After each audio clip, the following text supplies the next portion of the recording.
It's the match that every England fan have either been looking forward to or been dreading it since the heartbreak of the Euro 2020 final from over 2 years ago back in the month of July.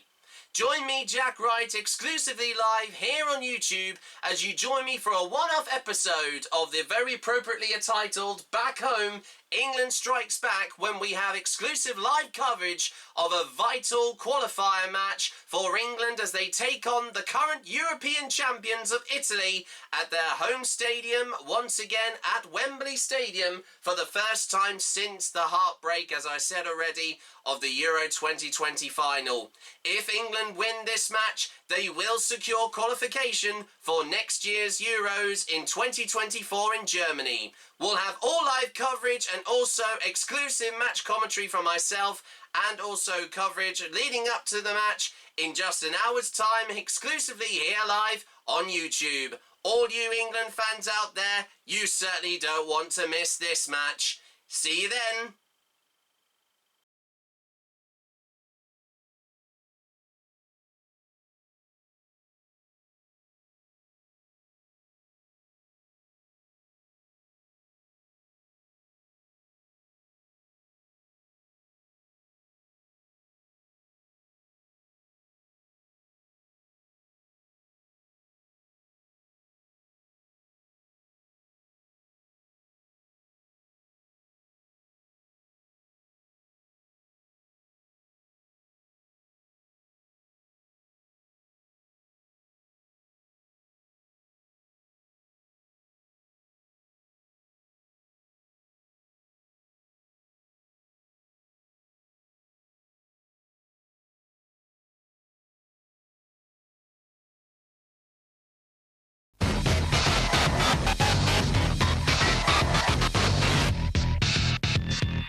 Tonight, thousands of supporters will be here at Wembley to watch England and Italy as they look to qualify for next summer's Euros. It's a rematch that at this very stadium provided a roller coaster of emotions. And now, 828 days later, England have the chance to make some new positive memories. I'm sure the lads will be highly motivated because of what happened last time.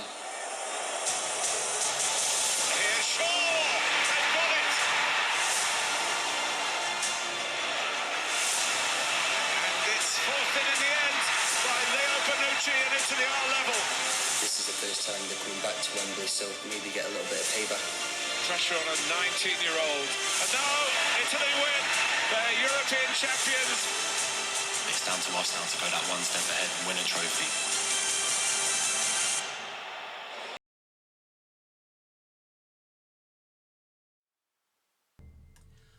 Well, everybody, we are finally here. We're at a very familiar place, and of course, you should already know what the story was and what happened earlier on this year after 2 remarkable and also heartbreaking years of missing out for the England's first ever possible world title and just narrowly missing out on becoming champions of Europe on a dreaded penalty shootout.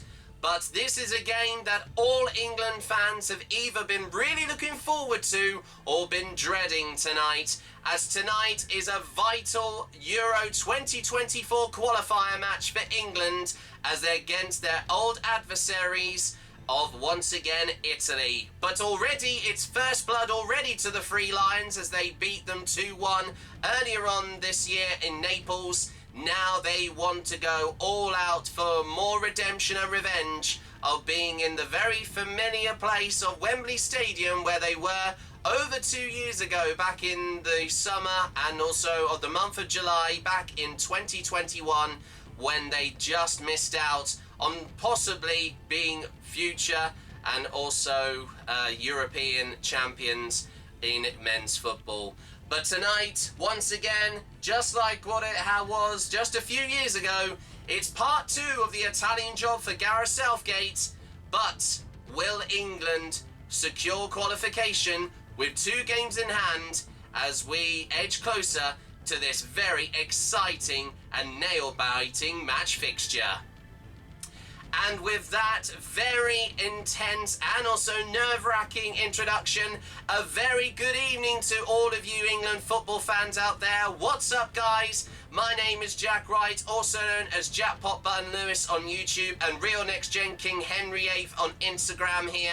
And welcome to a very appropriately entitled spin-off episode based off my football vlog series, as you know, that has been going on since football's coming home again and football's come home for Christmas. A very appropriately titled programme indeed. Welcome to this one-off episode of Back Home, England Strikes Back.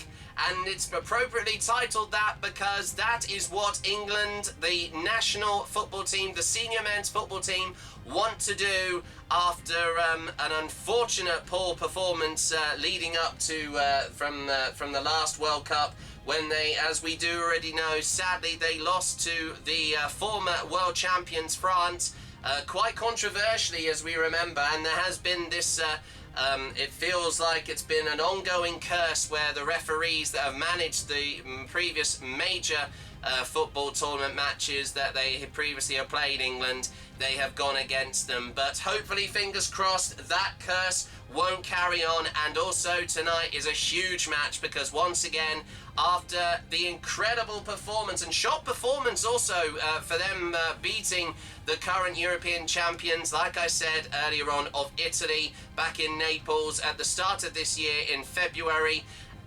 I mean, it feels like that now. This is, of course, it was wonderful for them to beat Italy for the first time in over 60... No, was it 60? Sorry, my apologies. No, my apologies. I meant to say in over 52 years, since 1961 was the last time that England beat Italy away from home. But tonight it is the opposite of that, and as you can see with the logo to our programme, we've got a very appropriately abstract picture of the famous Wembley Stadium, the home of English football now.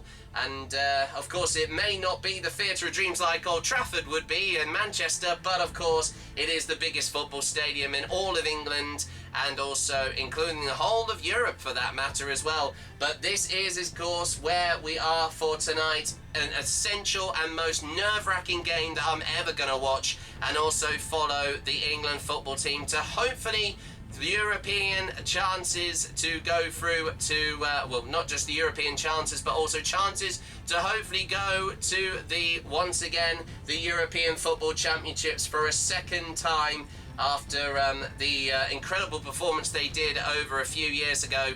But it's been very different as well. Luckily for England, they have yet to lose a game tonight. They've only managed to receive a draw from their previous match when they played away to Ukraine during 1-1, and of course also as well with that in mind, they also played in Poland regarding still the current situation for the country of Ukraine, still in war with Russia at the moment. And also quickly on the topic of that, while we're regarding of course that happening, also as well we'd also like to acknowledge the recent conflict that has happened in Israel regarding Gaza, and also the Hamas forces that have been attacking quite recently the country.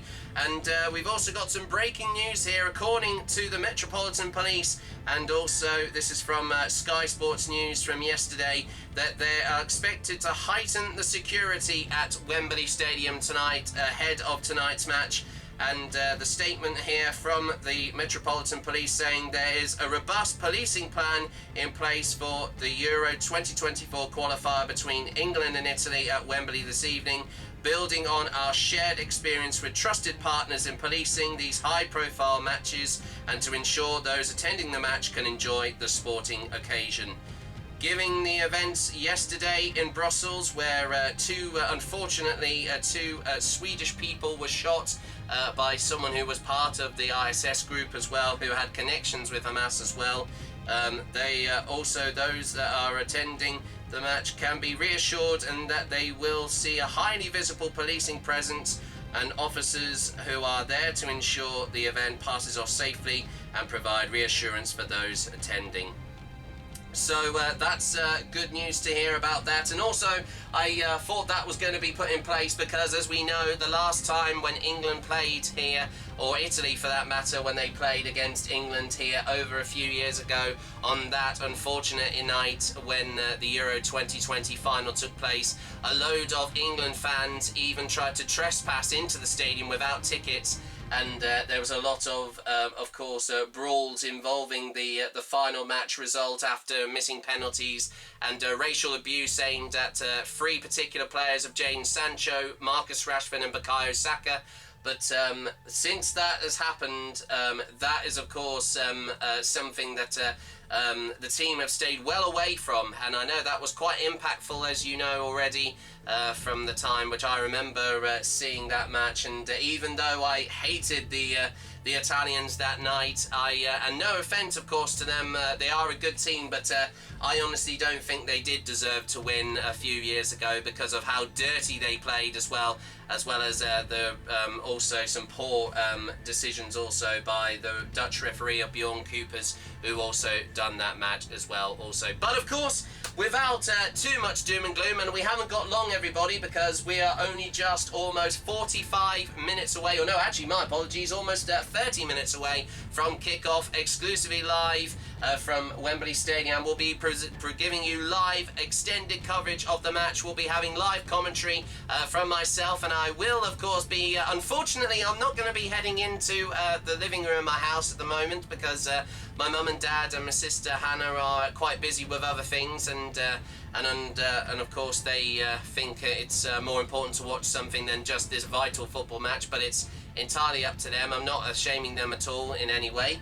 But as I said already, I am going to be heading into my temporary bedroom where I've done loads of my previous videos on YouTube here before, and also as well I can also give you a quick update on also the recent refurbishment of my new bedroom.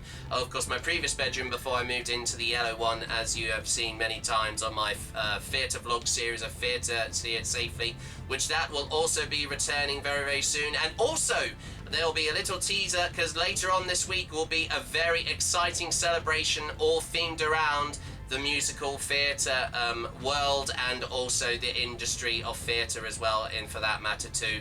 But more on that later on, everybody. But before we get to the match itself, we have also just been hearing recently about a few little changes regarding the England team. We haven't had the lineups just yet, but we are going to get them very, very shortly. But I have heard that Calvin Phillips is going to be standing in as vice-captain for Jordan Henderson tonight because he is currently fighting a recent, I think he's basically doing something involving supporting the LGBT community and laws in the currently, as he's playing for a club in the country of Saudi Arabia, don't support that. They are against homophobic, of course, homosexual, of course, rules there as well, homosexuality.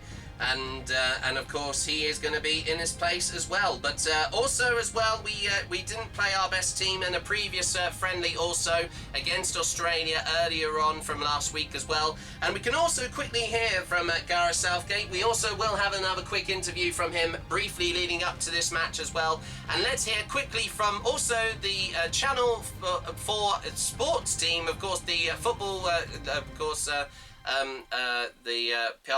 oh my goodness me, I can't even get my words out right, my apologies. I meant to say the Channel 4 football team regarding the presenters, also Jill Scott and also Harry Kewell, and also one of the presenters of Channel 4, which will have live coverage of the match of England versus Italy very shortly. Here's what Gareth Southgate had to say about leading up to tonight's match from just last week, and also how his team have improved a lot since it's been over 5 years since he previously also was appointed the current England senior men's football manager. And the England manager, Gareth Southgate, joins us now. Gareth, thank you so much for coming out to talk to us. On a night where you made a lot of changes to your team, what pleased you most about the win? Well, as you say, we made a lot of changes, and that made it really difficult for the players. It's tough playing international football when you've not got a large number of caps behind you, and it's even harder when you put a lot of players together that haven't played together. So, you know, we weren't cohesive. There were difficult moments for the team. So I gave them a really tough challenge, and Australia were very good. They were athletic, as we knew they would be. They were well organised. You know, I am pleased with the win, because to put the players in that position and for them to have to defend set plays at the end where we were also short on height, they've had to show different qualities, and we've given 2 debuts, which is very special for them. Very pleased with Ollie Watkins. I thought his all-round game was good, and for him to get a goal is of course what every striker wants. So there were some positives. We know we can be better, but as I say, it was tough for the players. Because it was, as you say, a bit disjointed out there, does that make it harder for you as the manager to learn how you can fit individual players into maybe what you'd call your regular setup? No, because I think you see individual qualities, individual conditioning, techniques. So you still learn about the players. I think we saw a lot of things we knew anyway, and but you need to see players on this stage and give them that opportunity. Gareth, can I ask you about Trent's position? In the first half, he was playing in that sort of half position. He was rotating into midfield, and obviously with Connor in there, Jordan and James, he looked a bit congested. And then when Trips come on at right back, he looked a lot more comfortable. Would you agree with that? Or Yep, I think that we wanted Trent to be able to play the role he's playing for his club, and we weren't able to connect through that midfield. Australia were very compact, and at times, actually, as the half went on, he realised the space was to the side of the block rather than going into midfield. So, but also we were too narrow as a back three when we were building as well, so we didn't stretch Australia with that either. In actual fact, the most joy we had was just getting the ball into our wingers' feet and then the runs in behind from there. And at times we turned that down. We tried to overcomplicate it, really. Gareth, the strength and depth of this squad, is it a manager's headache when you're deciding on that starting 11, or do you just think it's a fantastic place to be in? No, look, I think in some positions we've got a huge depth, and in others we haven't. Yeah. So we've constantly got to keep looking. We've got an under-21 team who are doing really well, and some players that came through the finals last summer who can't go again for them, that we need to keep tracking. Some of the lads that played last night who are looking very good. So we need that competition for places, and of course there are some senior players that are out injured, and a couple that can still come back into that as well. In terms of qualifying, England obviously on the verge now, and a huge game to come on Tuesday, but it's been such a good 2023. And when you look at the options, like Jill says, of players that you can put out there in maybe your first choice starting 11, would you say that overall this is the best England squad you've managed right now? I think since we've been in charge, yes. You know, the young players that have come in have now got a lot of experience as well. 25, 30 caps. I think Declan Rice has got about 40 caps now. So you can't fast track that. You can't fast track the experience of playing in tournament knockout matches. And, you know, we've got some powerful players. And I think we weren't quite as powerful tonight. We knew that was a different profile of team tonight with some good technical players. But power at the highest level is really important as well. We've got a golden ticket to an amazing five-a-side match behind us. I've got me head on a Joe, swivel you've here. not been concentrating, have you? Gareth, can I ask you something? Because without being presumptuous, assuming we go to Germany, which we do, I'm thinking we always back ourselves as a country to do well. But I'm thinking this is the first time the England team is being backed by other countries, other nations. And are you addressing that with the lads, or how do you deal with their expectations? We've got to embrace it. You know, I think 4 or 5 years ago we weren't quite at that level, and we got to the semi-final in Russia and then the final here. Now the belief is there. There's no more experiences that they need to go through either with us or with their clubs. We've got Champions League winners, we've got league title winners. The team, when we're at full strength, play with that belief, and we've got to embrace that. You know, we're playing for England. I said to the boys about the boys playing tonight, there's pressure because you maybe only get one chance, but that is our world. You know, that is the world that all of our first choice regulars live in, week out. You've got to deliver, and we can try and relieve pressure, which we did for a couple of years because the shirt was very heavy, but now we've got to go with it, and the expectations are high, and we have to go with that. Gareth, we are really looking forward to Tuesday night. Thank you so much for joining us. Good luck on Tuesday. If you don't mind, on the way out, would you be able to hand over the microphone to your opposite number tonight, Graham Arnold, who's going to come in and join us now? Thank you, Gareth. Cheers, Harry. Good to see you.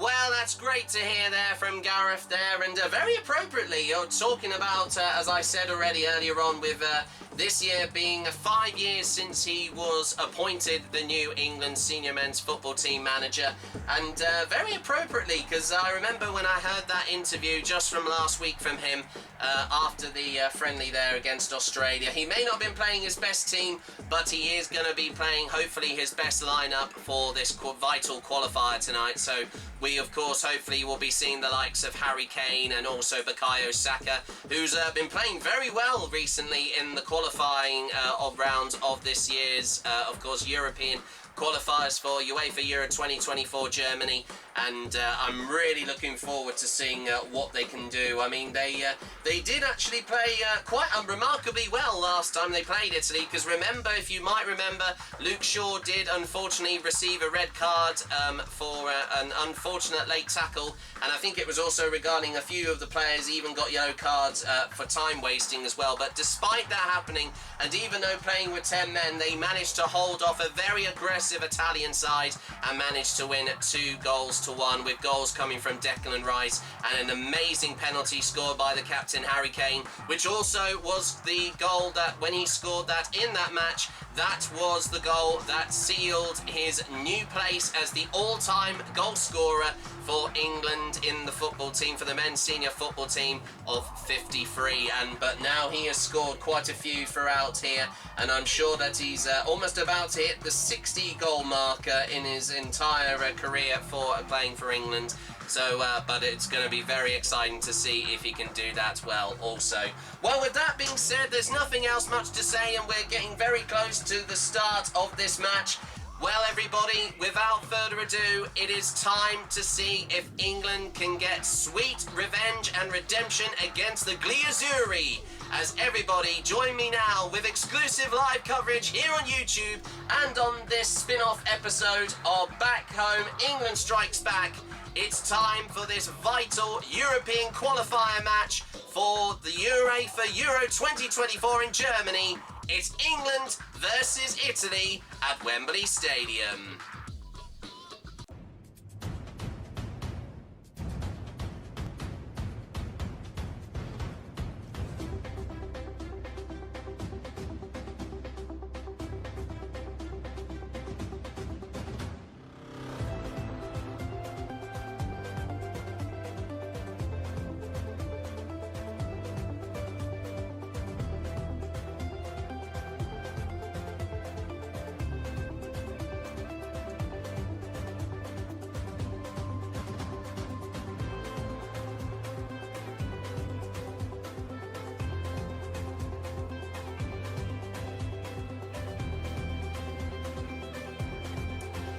Well, here we are, guys, in my temporary commentary box here, and we are just under 15 minutes away from this most nerve-wracking game that I think one of the most exciting but no most nerve-wracking game of English football that I have ever watched at international level.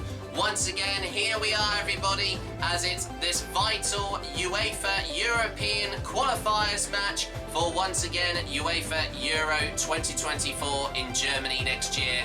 And once again, it's England versus Italy at Wembley Stadium. And as I said before, I know that I've maybe in a different location, but as we know, of course, this is the first time that I am going to be covering an England qualifier match for a major tournament, whether it be the World Cup from Qatar last year and also the Euros a few years before that as well, when it was all across Europe as a one-off to celebrate at the 60th anniversary of the tournament. But like I said already, it is once again England's chance to hopefully achieve qualification, and they could also do a little bit of some sweet revenge and redemption against the Gli Azzurri, the current European champions, when they were here over just 2 years ago in that summer of 2021. But anyway, all that aside, of course, we're focusing on tonight as well, and the lineups have just come out, so we can start off with currently the England lineup, once again coached by Gareth Southgate. We have Jordan Pickford in goal, and also just to clarify that England have gone for a 4-2-3-1 formation. And Jordan Pickford, once again, as I said already, is in goal. We have also Kyle Walker, John Stones, Harry Maguire is also playing as well, even though that we already know that he scored an embarrassing own goal against Scotland from just a few weeks ago as well in a friendly. And also to mark the first ever international football fixture in the whole history of football. We also have Kieran Trippier, Calvin Phillips once again stands in, as I said, for the vice-captain Jordan Henderson, and Declan Rice, Marcus Rashford, Jude Bellingham at number 10 in the middle, and also Phil Foden to his left, and also the captain leading from the front is Harry Kane there as well. So that's a very good lineup indeed there. Of course, we have been seeing that Kyle Walker was the last player to score and an amazing equaliser against Ukraine just a few weeks ago and last month as well, back in the month of September. But of course there is a completely new lineup to Italy here, and also the manager also has been changed recently. There's no more Roberto Mancini, as he's now stepped down as manager. We now have Luciano Spalletti, who is the current manager for the team of Lazio, I think, in the Serie A league as well, for that matter. And they also are going to be playing with a 4-3-3 formation, my apologies. And their lineup consists of the goalkeeper, who also saved those unfortunate heartbreaking saves at the Euro 2020 final from 2 years ago, Donnarumma in goal, and they also have the likes of Di Lorenzo, Scalvini, Ascerbi, Idgogi, Fratesi, Cristianti, Barella, who also played all those years ago as well in the final. He actually played in the final as well as Berardi and Scamacca and El Shawari. That is the Italian lineup there also too. So as I said already, we've got two very mixed sides here, and as I said before, the atmosphere at Wembley Stadium, at least it's a lot more drier than, of course, it was, because it was pouring down with rain there just over last week with the friendly against Australia. But conditions are beautiful. It's a clear night tonight. And as we also just quickly check the weather forecast, also at the stadium, currently it is at a mild 12 degrees, and it's currently overcast at the moment. And we've also got footage also of Gareth Southgate being interviewed before the match gets underway. We will, of course, if you did see it earlier on, we'll actually hear from that. Of course, if you did hear him earlier on, that's we did actually get footage of you from the previous match. But we are only just a few minutes away from this once again vital European qualifier match for both England and Italy. And just to clarify also that I've also heard that England just need a point from this game. They either need a draw or a win over Italy tonight, and they will secure qualification to next year's Euros in Germany once again next summer. So once again, they lead up to this vital and exciting, of course, historical rematch clash of the Euro 2020 final. We're just minutes away from kickoff. Join us in a few minutes. No, it's tactical, and I felt Calvin did a really good job up in Scotland. He's a different sort of player to Hendo, and Hendo's a very important part of what we're doing, but for this game, Calvin was the decision we went with. You mentioned Calvin Phillips playing well against Scotland. The front three also operated well against Scotland. It's the same front three, Marcus Rashford and Phil Foden alongside Harry Kane tonight. What do you want to see from them? Well, what we saw that night, really, mixing their game, runs in behind, players coming to feet, nice balance of different attributes. They were crisp with their forward play, they were reliable in possession of the ball, and we've got to go and cause as many problems as we can. Best of luck tonight, Gareth. Thanks, Gareth. Well, it felt significant, that win for England against Italy in Naples in March, Jill. How did they do it? How key was that man? Oh, it was a massive win. Yeah, Declan Rice, I think he was at the heart of everything. When you have a game of this magnitude, you need a player that's going to step up to the plate. And for me, against Italy, it was him. I thought his interceptions, his reading of the game to stop them getting the ball into their front players was on another level. And sometimes you just need someone who's going to put in a tackle and be like, right, lads, this is it. And then you look at your mate and you think, I'm going to do the same for you. But we can talk about the defensive side of his game with him playing in that role. But he also did very well in driving with the ball in this game, bringing players into the attack. I thought that was a very good part of his game. If you look at this clip, he looks like Usain Bolt, I think, in this clip. Joe, how do you round up a perfect midfield performance? I think it ends with the goal at the end. It was the perfect midfield performance in this game, and I think Declan in this game when he's playing in that holding midfield position and he's got a fixed role, I don't think there's anyone else, barring maybe Roger in world football, who can compete with that. I think he's in this game he was outstanding.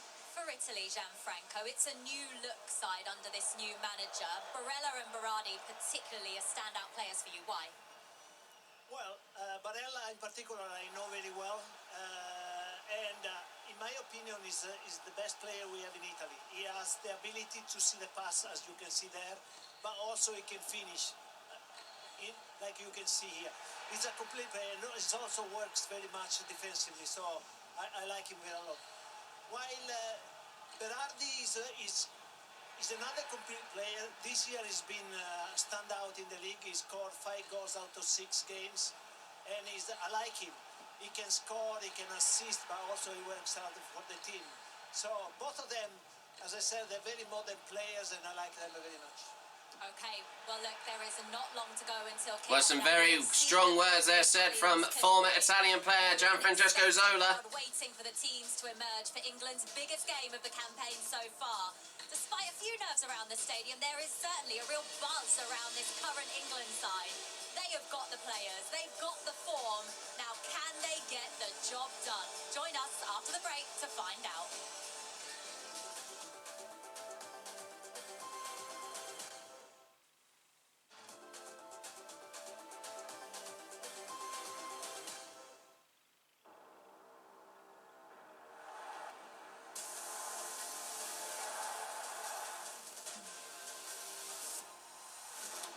It's Rashford.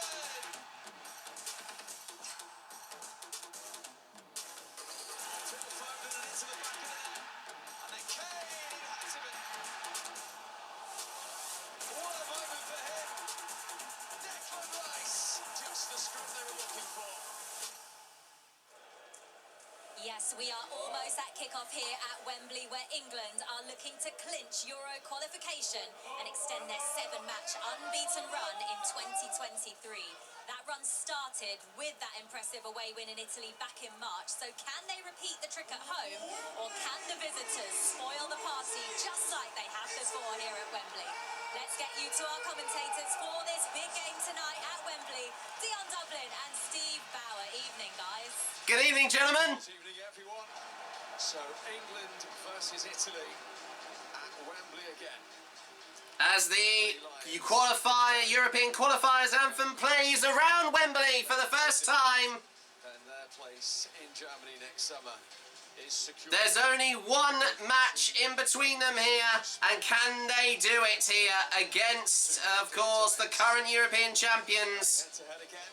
They were here 2 years ago. It was heartbreak for them, but now could they get the ultimate redemption and revenge against the Gli Azzurri? For action Let's find out. in the English era as well, as both teams line up for the two national anthems. I think we got some boos there for the Italian national anthem.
Well sung there, but it's been met with boos. It's still some bitter after memories for most of those fans that were in this stadium 2 years ago. Now God save the King!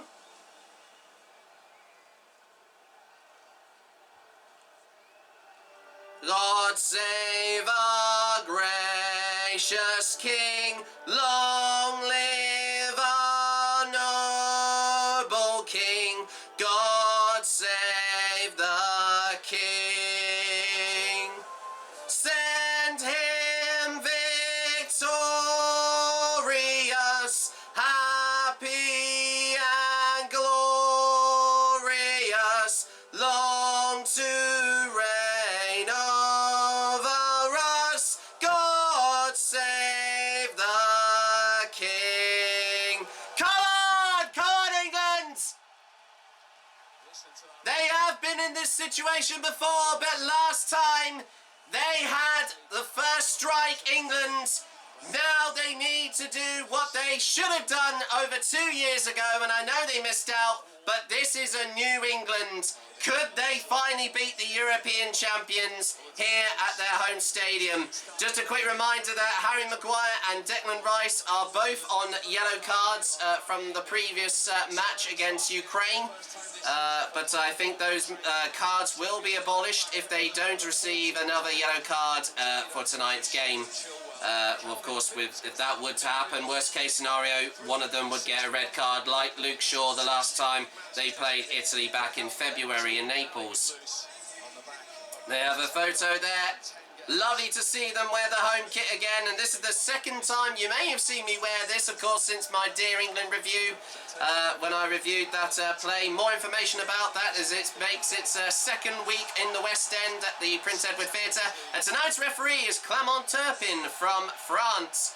And we also have assistant referees also from France as well, and assistant VAR. We also got VAR that's going to be used in this match as well if we need it as well, which did come in handy and give actually a penalty to us from the last time that we played Italy here. And Di Lorenzo in the current squad for Italy has got the only yellow card at the moment in that lineup, as we showed you earlier on. We're only just minutes away here.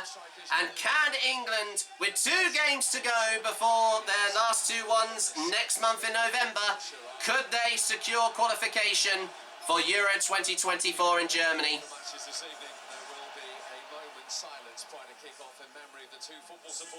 Yes, of course, as well, for that happening yesterday. And indeed all those in the European footballing family who have been killed in recent days.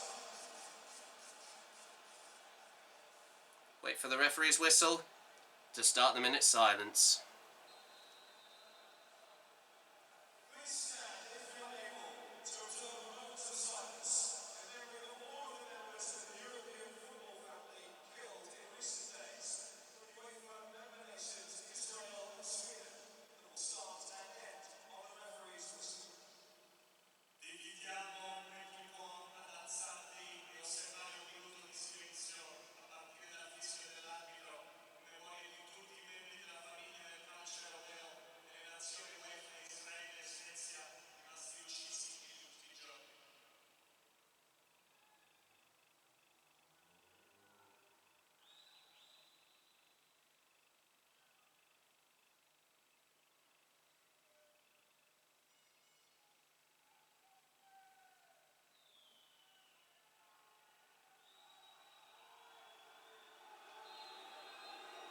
Oh, that was horrible. I bet there was some Italian hooligans being very, very disrespectful there.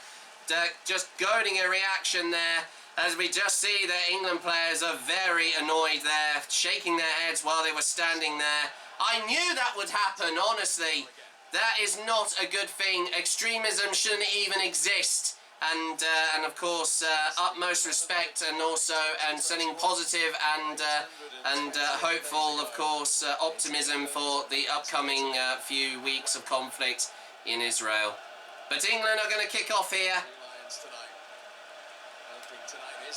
Let's hope 90 minutes will be enough to hopefully stand between them and a place in next year's Euro 2024, of course, tournament in Germany from next year. Off we go. It's kick-off for the rematch of the Euro 2020 final, England versus Italy, here at Wembley Stadium. And your commentators exclusively live here from where I'm commentating from are Steve Bauer and Dion Dublin from, once again, Sky Sports, Channel 4. As they have now been the official supporters and broadcasters of all international matches regarding England in anything to do with any upcoming matches leading up to any major tournaments. But there was a late challenge there that I think that looked like oh, that was a bit high there from Calvin Phillips. Ooh, that was a bit aggressive. I think he did get shrugged earlier on and they get a free kick, but Italy take the free kick quickly. Pass straight back to the Italian goalkeeper, Donnarumma. Very risky to keep the ball at his feet there, but he clears it away. Now England get their first touches on the ball now in the Italian half. Silky one of the evening from Bellingham.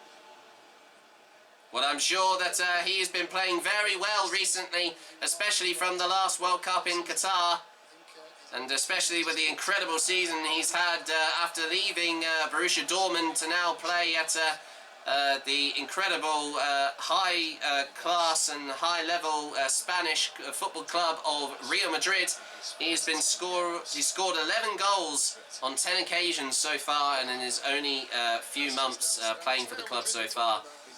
Yeah, straight back to Jordan Pickford there, who's wearing a very bright yellow goalkeeper shirt this time, very reminiscent of what he wore at the last Euros, which I remember that very well.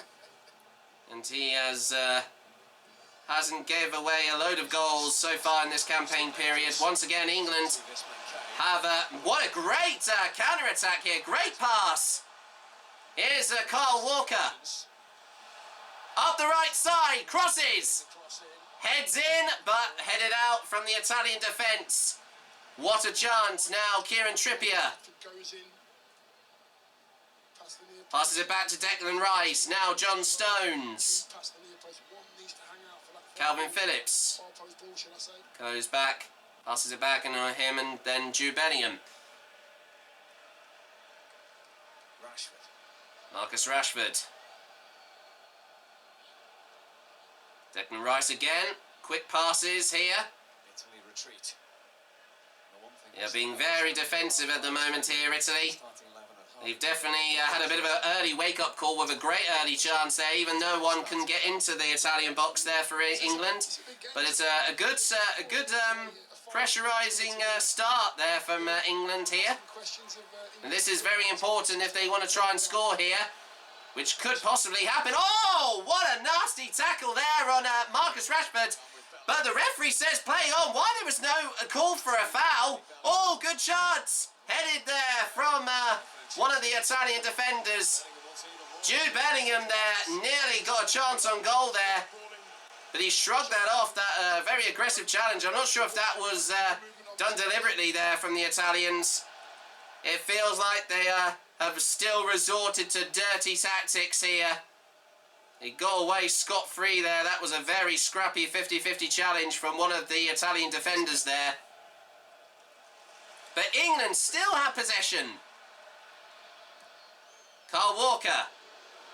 Rashford. What a pass. Headed, but straight to the keeper there. Unlucky there. I think that just came off the head of the captain, Harry Kane.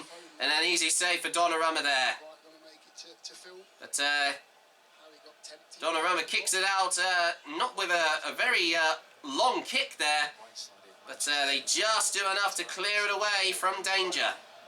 Back to midfield. Treble winners.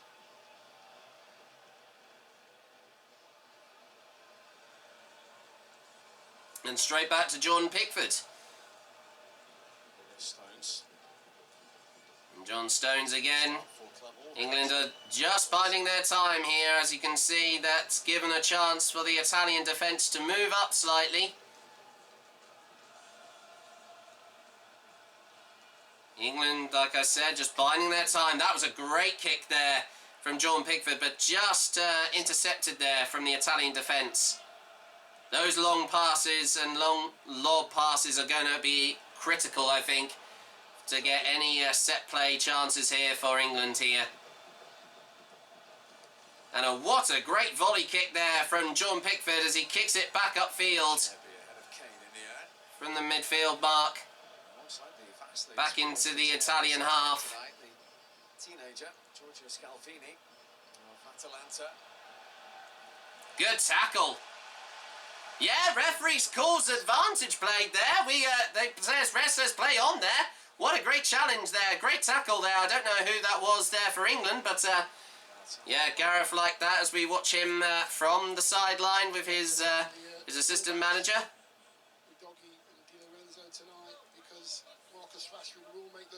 They have been training all week for leading up to this game, and I know that Gareth has said that He wants to not just defend players, but he wants to play more attacking, and he says that he wants, you know, to have this team to have a good night of football here and play well also, because they've once again they have yet to lose a game here during the qualifying campaign here for Euro 2024 in Germany. They've won.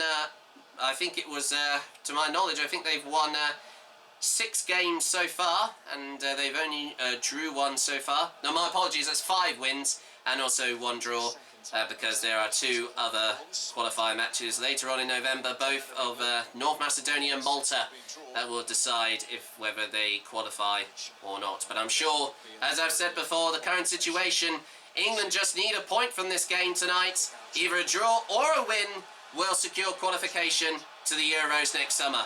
Great chance. Here's Harry Kane. Oh, that was close. A desperate clearing the defending kick there. That was nearly a great chance there for Bukayo Saka, and it's a corner for England. That was a great, unfortunate deflection there off one of the feet of the Italian defenders. Not sure if there was a call there for handball. And Rashford was nearly there with an open goal. Here comes Phil Foden to take this corner. First corner of the game is England's. Let's see what they can do with it as he kicks. Headed out. Heads again. But no, that header went wide and straight to the Italian defence. Oh, nice tackle.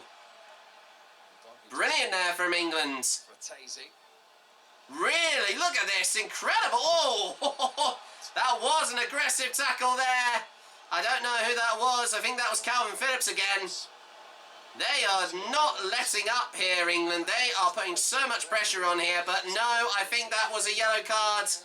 Unfortunately, I was going to say he looked like he took out both legs there, Calvin Phillips. I think he got a little too aggressive there, so I think that might be a yellow card. As we know, he has the tendency to get a little bit hot-headed, Calvin Phillips. Don't get me wrong, I know he's a good player, but, you know, he can have the tendency to get a bit carried away. So, once again, unfortunately, that is a yellow card to Calvin Phillips there for England after that two-footed tackle there. It looked quite nasty. But the player who was on the receiving end of that is okay. And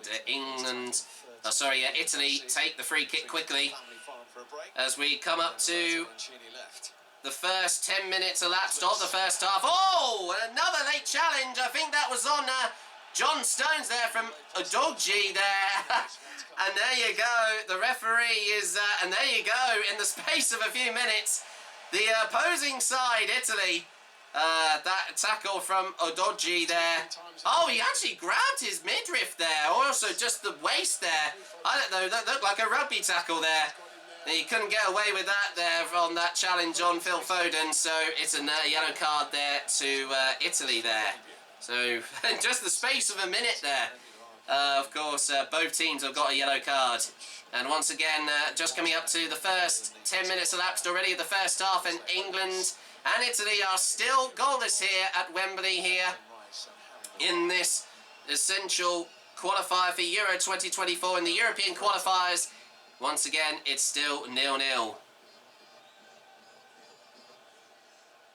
Now, Italy retrieve possession.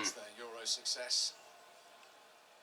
Only 3 of the starting 11 began the final for the Italians. Different manager as well. Oh, great challenge there on the ball there with Harry Kane. And look at this, a great marking there from Marcus Rashford as the ball goes out for a throw-in. They take it quickly. Great opportunity here for England here. Oh, and another tackle on Calvin Phillips. The Italians are starting to lose their cool there. Barella there giving, I think, quite a dangerous free kick here now for England. That does look direct there at goal there, so this is a great opportunity for England to possibly get a goal here. Well, Trippier adds another dimension when he's in the team as well. He's certainly in that committee meeting. Yes, without a doubt.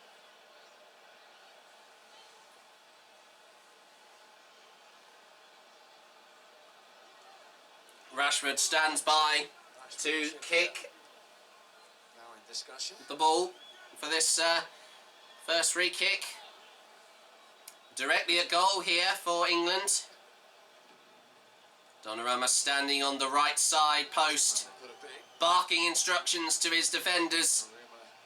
Kieran Trippier just beside Rashford there. Wait for the referee's whistle to go. And the build-up, drawing the applause from the crowd. Here comes Rashford. He kicks! Oh, what a great chance, but it just went over the bar. What a shot that was. That was incredible. What a powerful right foot that was. Oh, and a lot of bend on that ball. That went far away. Oh, that was beautiful. I think that would have been a shot that the late, well, I wouldn't say late David Beckham, but the former England international and midfielder who used to be incredible at free kicks, he really bent that ball just like David Beckham. What a chance, though. Even though that sadly went off target there. What a chance from Marcus Rashford. The last time that he scored from a free kick was, I think it was against Wales in the World Cup in Qatar last year, around Christmas time. And I remember the goal very well. It's not often I have seen him score from free kicks. Oh, and another late tackle on one of the England players. I think that was from Di Lorenzo. Now he's already on a yellow card at the moment, so he needs to be careful there. That was quite aggressive play there from Di Lorenzo there, taking out Marcus Rashford. Because remember, if he only gets one yellow card here from the referee, he'll get a straight red. And he'll not play anymore in this match. Oh, but great pass there from, I don't know, that was a long pass there from England. This great counter-attack here. Italy trying their best to try and turn it around, which they have.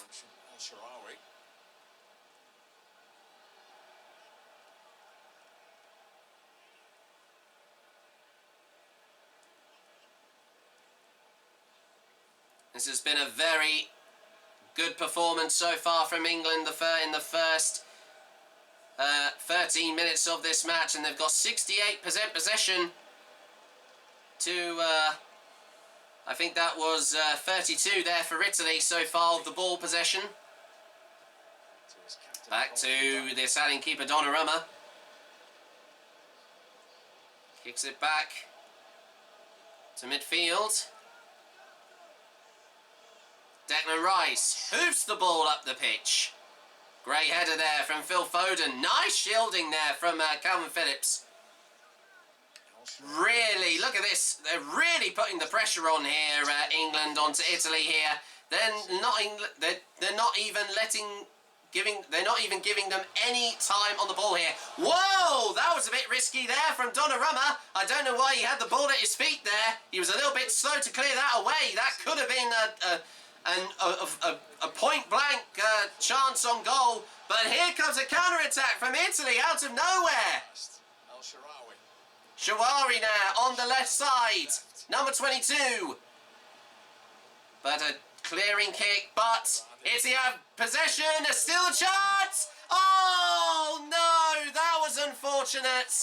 Oh, but that was a very good goal. It's first blood to the Gli Azzurri in under 15 minutes. At the 13th attempt at international level, gets off the mark. Oh my goodness, that was a very good goal indeed. That is not the start that England needed. But what a superb bit of play there from the Italians. Let's see that again on the replay. Actually thought this was going to get cut out by Declan Rice. It didn't. They keep it alive. It's a little 1-2. That was, yes, I was going to say that little one-touch pass from the cross there. Brilliant assist there.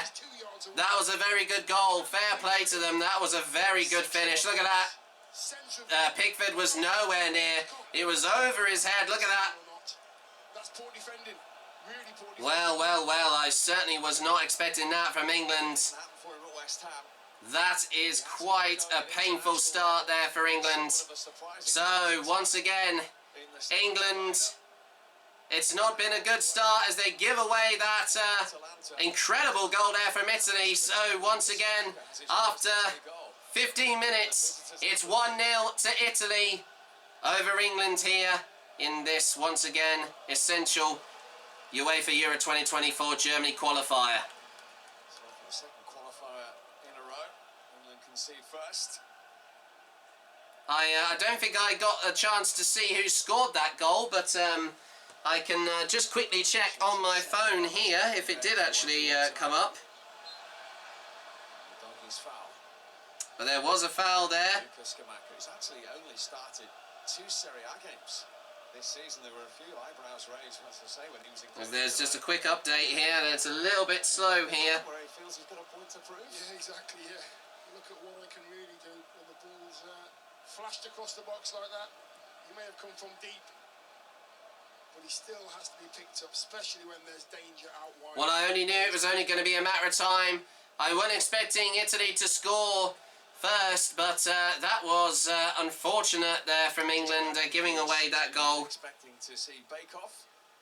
Fear not, it will be back tomorrow at 8 p.m. Oh yes, the Great British Bake Off, of course. That very famous baking show. I'm sure you are familiar with that, everybody.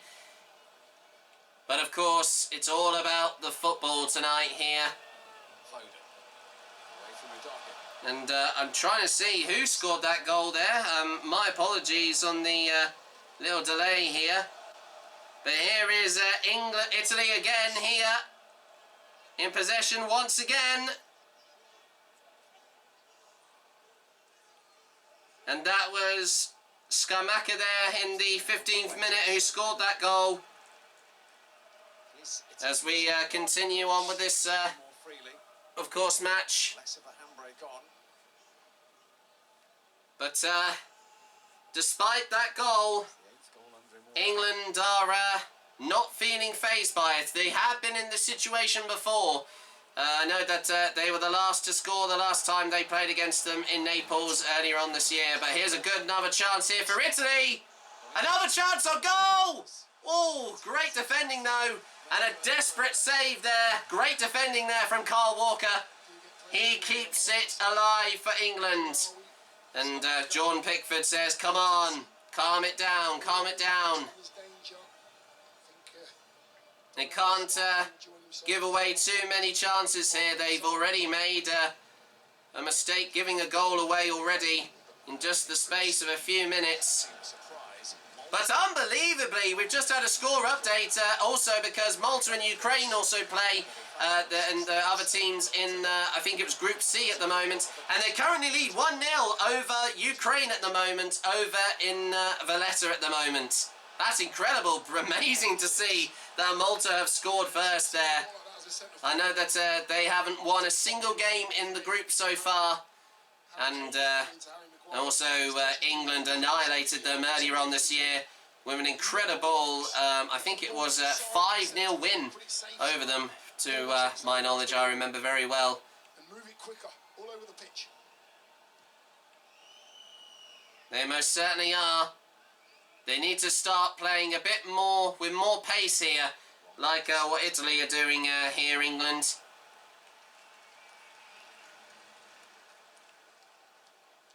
But there's still plenty of time for them to get back into this first half.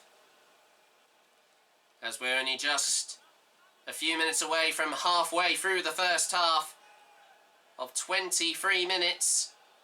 Still, once again, to clarify, England are behind by a 1-0 over Italy here so far here at Wembley Stadium. Of the ball again, conceding that goal. Yeah, I think it's something that England will have to get used to. I think the possession stats are going to be always in their favour, but it's what you do with it. You don't win games just by passing and looking good. End product. Absolutely there, Dion. I have to agree with you there.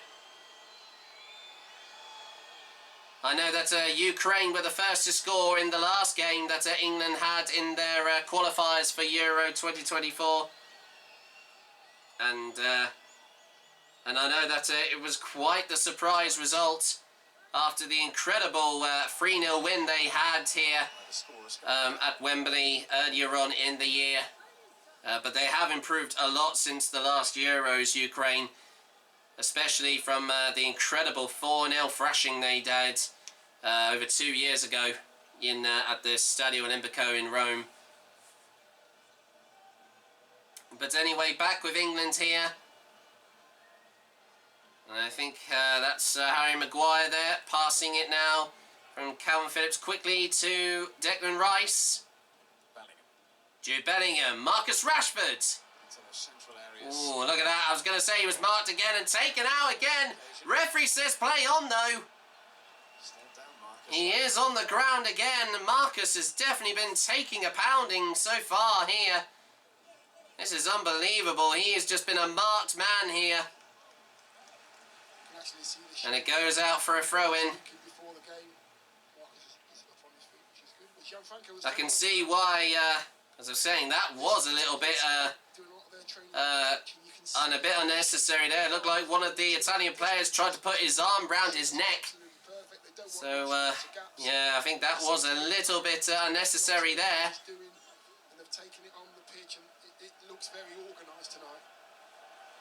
Most certainly there from Italy. Berardi here now again. One of the star players. Again! Oh, that was close. It just went wide, and Scamacca there, who scored the goal, the first goal earlier on. That just goes wide. Oh, yeah, that did go well wide there. It looked a lot more closer there on the other angle there on the TV cameras. But another lifeline for England here. I'm sure that, as I said, hopefully the pressure isn't getting to them here. Oh, great challenge there. Rashford. Bellingham. Oh, unlucky there. Through ball there. That could have been there to Phil Foden. Still on the ball. Marcus Rashford. On the left corner. Oh, but that got intercepted. Oh, lucky deflection. Great shielding here from both Bellingham and Rashford here. And I think that looked like that went out for a goal kick, I think, there from Italy. Oh, nice little dummy there from Donnarumma there on Harry Kane. There's the goal again from Scamacca there. That was a great finish though. Fair play to them. That was a very well played set play there. We knew that this game was going to be a tough one, especially from how we played against them earlier on in the year. And now we're halfway through the first half. Still no goals yet for England. But they are still hungry for an equaliser here, which is great to see here. Oh, that was an easy tackle there on Marcus Rashford. But they retrieve possession quickly there. They're from Carl Walker. And Kieran Trippier. John Stones. I think that was Harry Kane there, I think. Calvin Phillips. We remember that very well, of course, Steve. And on the topic of that, even though that they missed out losing in the final to Argentina, who became champions for, I think it was the third or fourth time, they have already secured qualification for next year's Euros. And hopefully wanting not to have a repeat of what happened when, if you remember very well, when they went out on penalties against Switzerland. And my goodness, that was a massive upset, and they were... of course, they were tipped favourites to go on and win the tournament, the French. Great pass, Declan Rice, Jude Bellingham again. Oh, just shrugged off. Oh, that's another aggressive tackle there on Kieran Trippier, and it's only just a stern word from the referee. He's lucky he didn't get a yellow card there. Ooh, that was quite the challenge there. I think he got away scot-free there. He was lucky there, Trippier. That bit of togetherness in thought in that final third.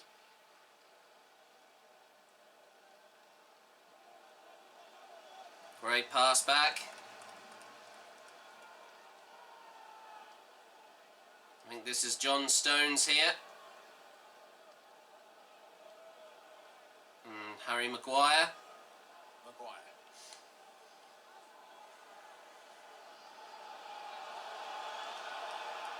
I was going to say, I think the England fans are, they're getting frustrated. They seem to be playing quite defensively here, England. They're not being as aggressive attacking-wise, but they are just trying to find gaps in this Italian defence. Oh, nice one-touch pass. Here's Kieran Trippier. Crosses. Oh, unlucky. Just got headed out. Another chance. Ball back in play, but headed out. Poor clearance, though. Headed again. Oh, but saved. Unlucky. What a chance from Jude Bellingham to equalise. That was an incredible bit of play there from England. Nice little lob pass. I was going to say there might have been a call for offside, but I think he was just on there.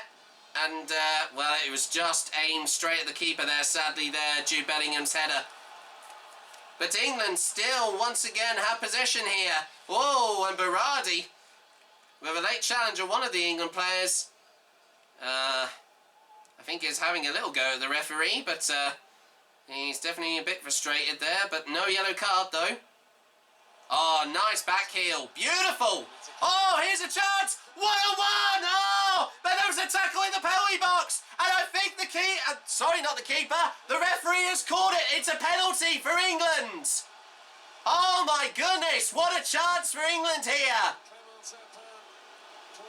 He was tackled in the penalty box. I think that was Jude Bellingham. Yes. That was clearly a penalty there. He did take his legs out there. That looked nasty. I feel like there's definitely going to be a penalty here. VAR has been called here.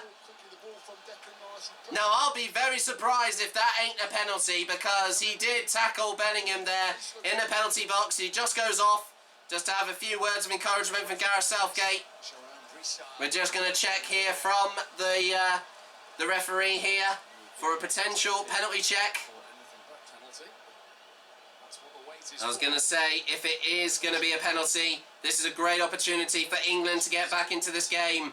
This was a very similar situation that they were in, of course, back at the beginning of the year.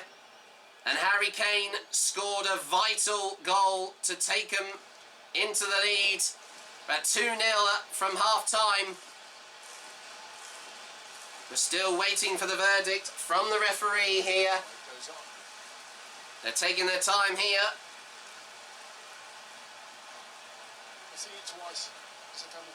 I was going to say, absolutely, I agree, Dion. I'll be very surprised if that's not a penalty. That was a clear penalty there in the box.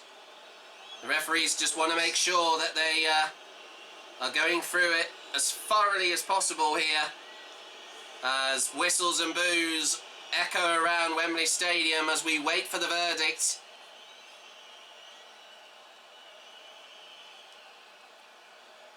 Surely they're looking at if... I was going to say, the check is over, yes. I think, yeah, it's a yellow card there.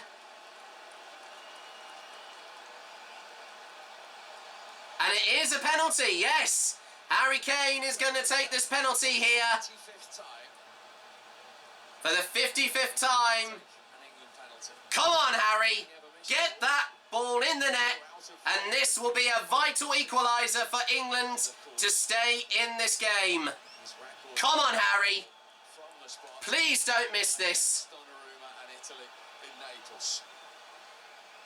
Here's a recent form on penalties has improved since that unfortunate miss in France in the FIFA World Cup last year. The last one he scored against Italy did go in. Come on, Harry. Equalise this, please. Don't mess about. Boot it. But we certainly know what Kane can do from the spot. Yes! Beautiful! What a great free kick! What a great penalty, my apologies! And that is what England needed! England have equalised thanks to the captain Harry Kane with an incredible, thunderous, right-footed strike in the top right corner of the net. And he has equalised. It's England 1, Italy 1 here in this vital Euro 2024 qualifier match here at Wembley Stadium. That is goal number 57 for Harry Kane, who once again is the all-time goal scorer for England. Oh my goodness. It's almost a repeat of what happened from earlier on this year. And we draw level again after 30 minutes with 15 minutes to go. And that is 6 goals in 6 matches for Harry Kane as Italy kick off and restart the half. But look at this. This is giving the morale that England needed. Oh my goodness. That was a little bit of another scrappy challenge there. I don't know if that was Harry Kane who did that. I don't know if it was even the Italian player. Oh dear. Yeah, you went a little bit too fast and you just ran straight into him there. Oh no, actually no, Di Lorenzo actually gets the yellow card. Oh my goodness, so he actually was to blame. He actually stopped Harry Kane with that chance. Well, that means that he will miss the next match in their group, even though he is on a yellow card right now before this match. But here is another chance. Beautiful steal there from England. Oh, that's another aggressive tackle. Throw-in taken quickly though to Italy. And now they're on a counter-attack here. The English defence sprints upfield. Oh, good chance. Oh my God, that was a strong ball. I think oh my goodness. There's bodies flying all over the place. I don't know who received that. I think it hit the stomach of one of the England players. I think he got winded after that ball. That was literally like a bullet. He was like he got shot there in the stomach. But it's a call. It's a free kick to England. And even though that he wasn't on at the start, we are still seeing Jordan Henderson warming up on the sideline. He might be playing later on in this match. To possibly take over from Calvin Phillips, who started at the beginning. Once again, to clarify, as we reach the last 10 minutes of this first half, it is a nail-biting level score at the moment in this UEFA Euro 2024 Germany qualifier here at Wembley Stadium. It's England 1, and it's 1-1 at the moment to both England and Italy so far. Some very good pressurising there from Marcus Rashford again. It looks like Italy are starting to make quite some costly mistakes here, which could actually help England here. Another good pass. Through ball. Here's a chance. Phil Foden. Oh, I think he got took down in the penalty box again. I'm not sure if there was a call for handball or a possible penalty. My goodness, some desperate defending there from Italy. What a great, that was nearly a one-on-one chance there with Donnarumma. But no, referee says play on though. And look at this chance now for Italy, a counter-attack out of nowhere. Oh, what a great save from Jordan Pickford. Oh, beautiful, well played there. They really ramped up the pressure there, the Italians. But England just done enough to deny that opportunity. Another goal to take the lead. Brilliant.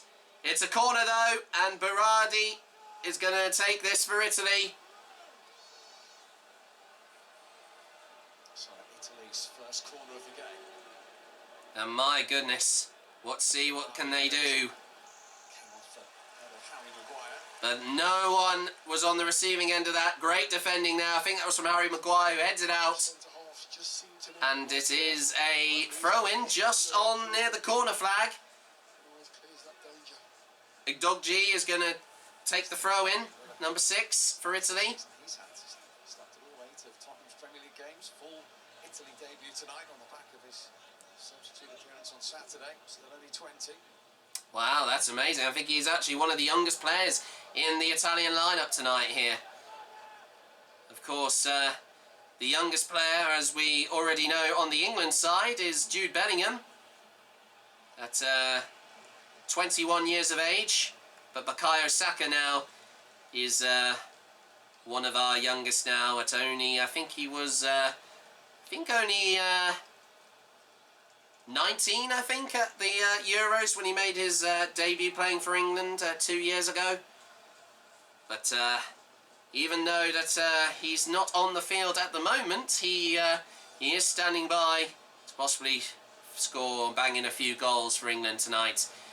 Alongside him and I think Rashford, they've scored many goals throughout this qualifying campaign so far. And now back with England in possession. Calvin Phillips.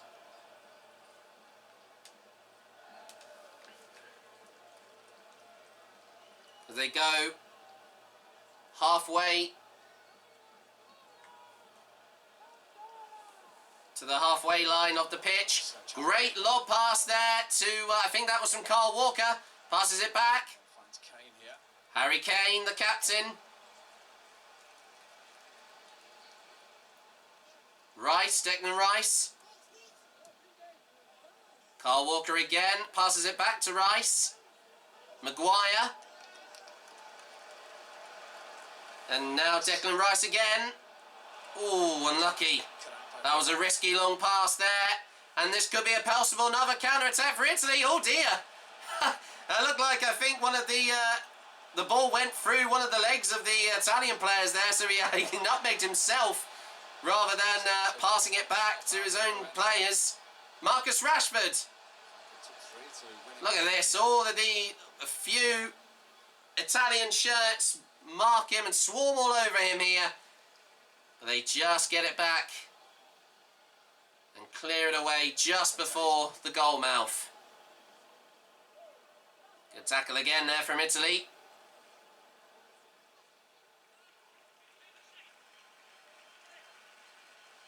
Well, I know that we're almost coming up to the last 5 minutes of this match, and well, let me tell you everybody, it's been definitely quite an unusual performance, I think, here from England so far. I mean, I wasn't expecting them to give away that goal earlier on, but a brilliant comeback, though, with that penalty from Harry Kane. As I said, this is quite unpredictable at the moment, but as I said, I know that this game was going to be very close and very little in it between both teams here. And once again, as we go into the last 5 minutes of the game, it's still England 1, Italy 1. Here's a counter-attack, though, for England. Marcus Rashford. Oh, in the penalty box. It looked like he was taken out. Oh! And I'm not sure if there was a call for a penalty. Oh, God. There was a clash of heads there. I don't know who that was on. Oh, dear. That looked like a shoulder barge, but it looked like... the Italian defender hurt himself as well. Oh, that did look nasty. I think there's going to be some stoppage time here after this. Oh my goodness, he is definitely took a battering tonight, Jude Bellingham. For a slice of motoring nostalgia, and we're Formula 1 for you next weekend from Austin, Texas. Absolutely, yeah, that later on this weekend, even though we already know that Max Verstappen for Red Bull Racing has already secured his third world title after an incredible dominant season. But Lewis Hamilton for Mercedes has actually managed to find his form again with the recent car he's had with his teammate George Russell. And now he's looking forward to hopefully a lot more easier season next year. There we go, he's having a little eye inspection from the physio there, making sure he hasn't got any concussion. But I think Jude is looking okay here as he just gets back on his feet. But I don't think there will be a call for a penalty, and we've got another score update here in Group C. Ukraine have now just equalised against Malta, and it's now 1-1 over in Valletta at the moment. As we, of course, this game is currently at a being stopped for this little, I think, head injury inspection, just to see if both Jude Bellingham and one of the Italian players is okay. But yeah, he's back on the field. Well, it looks like he's going over. Is he talking to the fourth official here? I don't know what that was for. The referee is also talking to the goalkeeper Donnarumma. It's only a goal kick though to England. Oh, so they were just brought off, and they were just needed to wait for the referee's permission to come back onto the field, which they have already done. And it wasn't that long. The last 3 minutes here. Just once again to clarify, it's still 1-1 here at Wembley Stadium, England and Italy, in this vital Euro 2024 Germany qualifier. Great pass there, as now Italy have possession.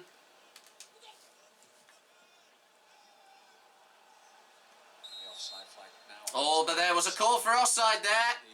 I was going to say that. They were just caught off there. Yes, I was going to say, as it stands, England are currently leading with 14 points, and Italy and Ukraine are both tied with 11 points so far in the group so far. So like I said, even though if the score were to remain the same, England will still do enough to qualify for next year's Euros in Germany next summer. Like I said, of course, it's only a draw or a win that England need to secure qualification. And what great pass from Harry Kane! Marcus Rashford! Oh, what a great shot, but Donnarumma saves it. Another desperate save. What a great play there from Harry Kane to Marcus Rashford. But Donnarumma just managed to stop it, I think either with his feet there. And now here's another important corner with 2 minutes to go before half-time. And Kieran Trippier is going to take the corner here. Can this be converted into a goal? He kicks, but headed out from the Italian defence, and I think it went wide. I'm not sure if that went out for a corner, or was that just a goal kick? Yeah, it's just a goal kick, unfortunately. Yeah, no one, I think, can get the ball high, not high enough, actually low enough there, because it went really high up into the air, that ball. Just then, the last minute. I think we will have a few minutes stoppage time here.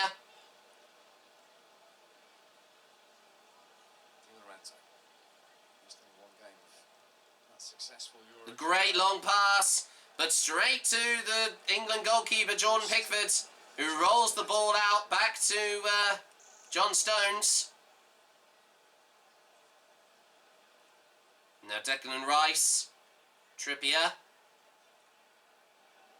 Back to Stones.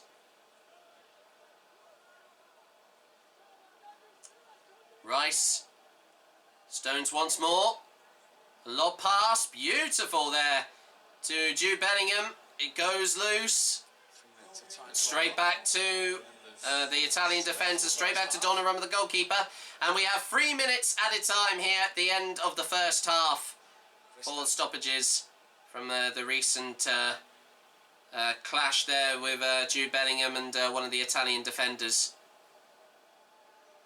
But I think, as I said already, Italy and England have played very well, both of them. So there's been very little in it between them here. So I think it's a good result so far. But I'm sure England could do better. They've had more chances here, so they definitely are in a very good position, I think, going into the second half.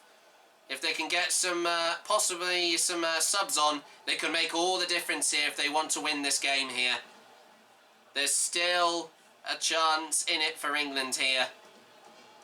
And I knew it was going to be awkward for them here to once again face the European champions in their group. for the qualifiers for next year's Euros. But we weren't expecting it at all, really. Even just right, if you go back to the beginning of the year, we were certainly not expecting it. But it's nice to see that we can possibly get a bit of redemption and revenge against the Gli Azzurri.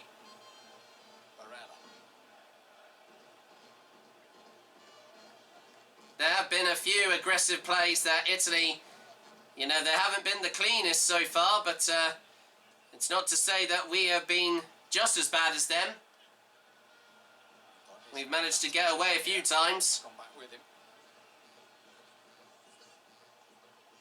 Dogby there. Another chance here for Italy. Good save. Oh, there could be a follow-up. Oh, he slips. Oh, but the ball goes over the bar. Wide and high and wide. A far too high angle there. What a chance. Great one-handed save there from Jordan Pickford. And I think it was Borelli there. Yeah, oh, he just couldn't get a kick on the ball there. He just was off balance. And they've got a corner though. England just done enough here. Just to hold them off here. They take the corner quickly, but head it out. But that went wide anyway. The last 30 seconds here. And it's a goal kick to England. It's impressive because he's had to get across the goal. Strong left hand, and the way his speed, he gets up again, ready for the next chance. What a chance for Italy to get back into this game and possibly take the lead. But I think we're just coming up to the last few seconds of the last minute of stoppage time. All square. England halfway. And there we go, that's the full-time, not full-time, sorry, my apologies, half-time whistle. And what a very eventful 45 minutes we've just had. Nothing separates both these two teams, England and Italy. It is level at half-time score here at Wembley. It's England 1, Italy 1.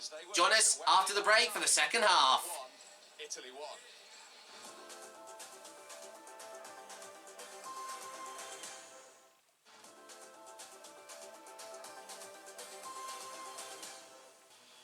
Yes, good luck with that at half-time. It is England 1, Italy 1, and the fans here at Wembley are in good spirits because as things stand, England are qualifying for the Euros next summer. A draw is enough, but they will still go out to get the win.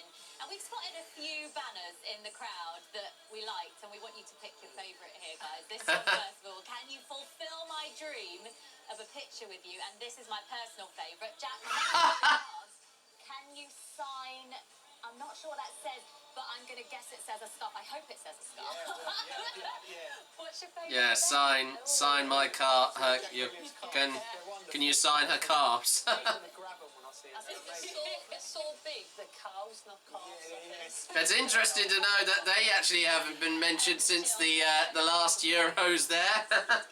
But we are about to get underway with the second half as the teams come back out underneath the Wembley arch. Ready to come off the bench. So yeah, I think we'll kick on, but we've also got some great options from the sides as well. What about for Italy? Absolutely, I agree there, Jill Scott. Unfortunately, but I hope that the team they can keep playing with the same attitude, they play brave like they've been in the first half. Okay, the players are out on the pitch as you can see, so it is back to business with Dion Dublin and Steve Bauer. Thank you very much there. Of course, I'll need to find out the name. Of course, the main presenter of Channel 4 sport coverage here. And we're about to get underway with the second half of this vital Euro 2024 qualifier here under the arch of Wembley Stadium. Will get us underway in the second half. No changes from either manager at half-time. Interesting to hear there, Steve. Sit back and see if there's any change in the outcome in the second. Freed from Desire from Gala plays out from the stadium. Nice to hear that song again because that's become quite a popular chant for both the men and England's women's team as well for that matter. But anyway, the whistle blows and we're underway as Italy kick off the second half of this vital Euro 2024 qualifier here at Wembley Stadium as Once again, just to remind you, Scamacca scored the first goal for Italy, and then the essential penalty equaliser from the captain, Harry Kane, drawed level the score, and it's currently 1-1 at the moment as we, as I said, kick off for the second half of this match tonight. Once again, this is a great news, as you heard earlier on. The qualification has been confirmed so far. England just need to hold on for another 45 minutes and they'll be booking their tickets on the plane to Germany from next summer, where also the city of Berlin will be hosting the final. So very appropriately also, that will be since of course this was the last stadium where it hosted a European football championship final since Euro 96, the old Wembley. So it's definitely going to be from London to Berlin, hopefully, next year. Like that very famous song from the Danish pop dance group of Infernal. But they also, original song was called From Paris to Berlin, but also they did do a version to support England during the 2006 FIFA World Cup, where that was the last major tournament that was taking place in Germany. But parts of Germany and certain stadiums in Germany were used in the last Euros. But this is the third time that Germany will be hosting the Euros since 1988. Oh, and a late challenge there. I think that was Berardi there on John Stones. He's clutching the back of his neck. Oh, that was a bit of a forceful shove of the right arm there. But it's a free kick to England. It was like, I didn't do nothing. They're shrugging the shoulders. What a smug looking expression on his face there. Saying like he was going to get away with that. He's definitely got a bit of an attitude problem there. John Pickford kicks it out. There were some quick passes back to him, and then back, and now England have possession as they run up the pitch. There was a call for offside possibly, but oh, and another clash in the penalty box. And that's on Phil Foden. But referee says, oh, I can't believe that. How was that not a penalty? The referee says play on, to boos of disapproval there from the England fans. Because that looked like there was a two-footed tackle there. My goodness me. The England team are just getting thrown around. Almost, it's just like the repeat of the Euro 2020 final here. They're playing quite thuggishly at the moment, Italy. They're doing absolutely everything to try and stop us from getting back in this game. They're just as bad as they were last time. As painful it is for me to actually even say it.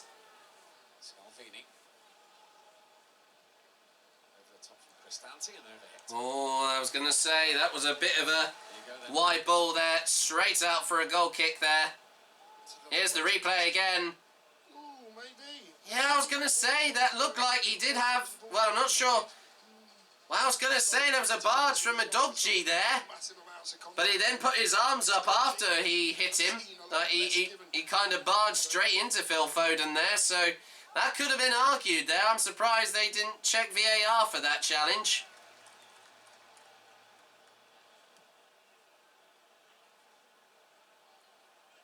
But once again, England have possession.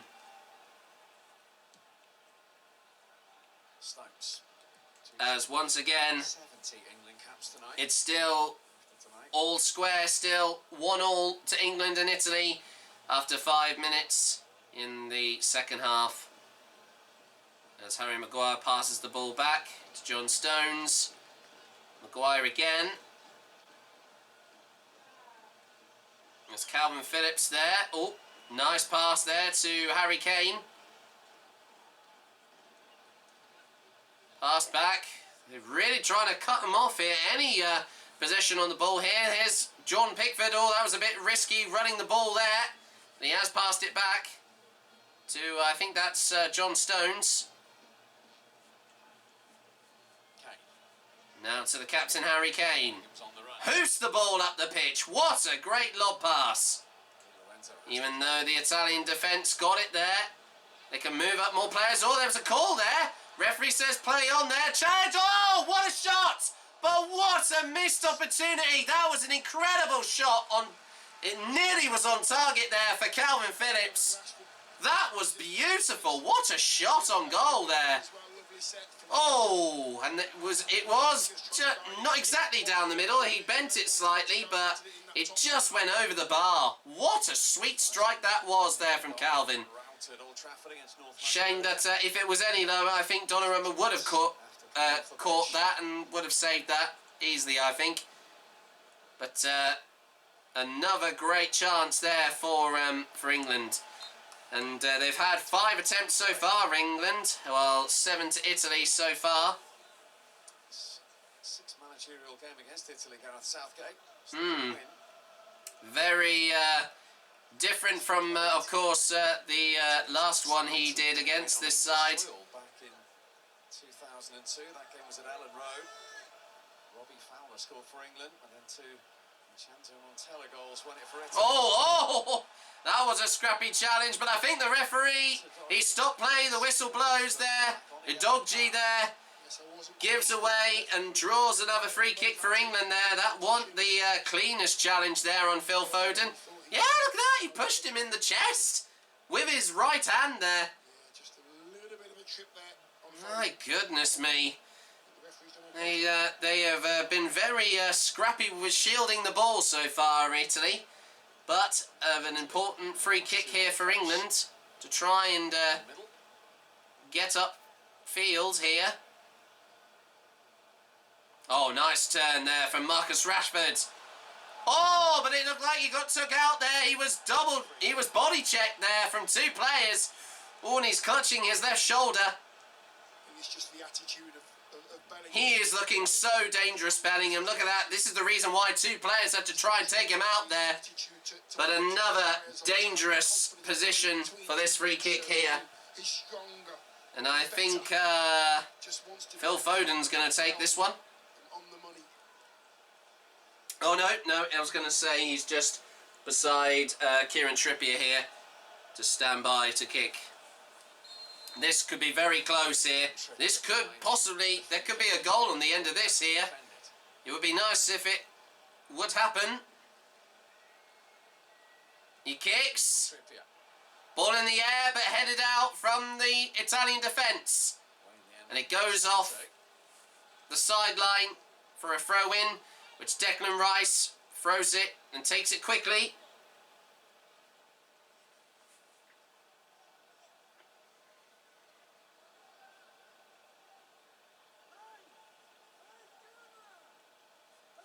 They're retreating back here, England, as the Italian defence goes further up. But look at that, Jordan is just taking his time here, slowing the pace right down as he kicks it there. He could take his time there. You don't want to take too long there. At least he didn't, so which is good to see. So he didn't get a yellow card, which is good to see, which I know that happened a lot the last time when England played Italy in Naples. Still, very little in it between both teams here. But England have had more chances so far. Oh, one-on-one with the keeper. Marcus Rashford putting the pressure on Donnarumma there. Oh, what a great steal. England retrieve possession. Calvin Phillips. And John Stones. Phillips again. Great through ball to Harry Kane. Good tackle though from one of the Italian defenders. Really good work there from Barella. There's been some very good plays here so far from particular players on either side here. This evening. We're seeing some incredible one-on-one challenges here. Cristante. There you go, England. Oh, a chance of goal, but that goes wide over. That was high and wide there from Berardi there. I think that was a little bit of an adventurous chance on goal there, as we get a shot there of Spinelli there, Luciano Spinelli, the new I was going to say referee there for a moment there. My apologies. I meant to say the new manager taking over, Roberto Mancini, of course, for the Italy side. But it's a quick goal kick to England. They pass the ball back. And they can't be too complacent here, England. They don't want to give away a goal here. I know they're under a lot of pressure here to try and hold off Italy. Here's a chance though. Oh, good challenge. Good tackle. Referee says play on. What a great challenge. Oh, brilliant. Great counter-attack. Here comes England now. Marcus Rashford. Jude Bellingham. Here's a chance. Shoots. Oh, what a goal. Jude Bellingham has made it 2-0 for Italy. Not for Italy, but 2-1 for England. That goal was beautiful. What a superb strike from the Manchester forwards. And the whole of Wembley erupts. That was a superb finish. Let's see that goal on the replay.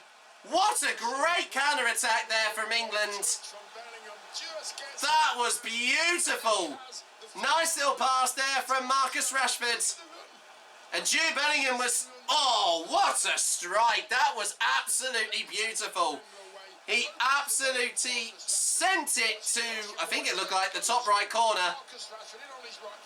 That was perfect. Oh no, it was actually at the bottom, but yeah, it was nowhere to go from, it was nowhere in the reach of Donnarumma. But Marcus Rashford has now given England an all-important lead now. And that's his second goal in 4 matches. Marcus Rashford has made it 2-1 to England.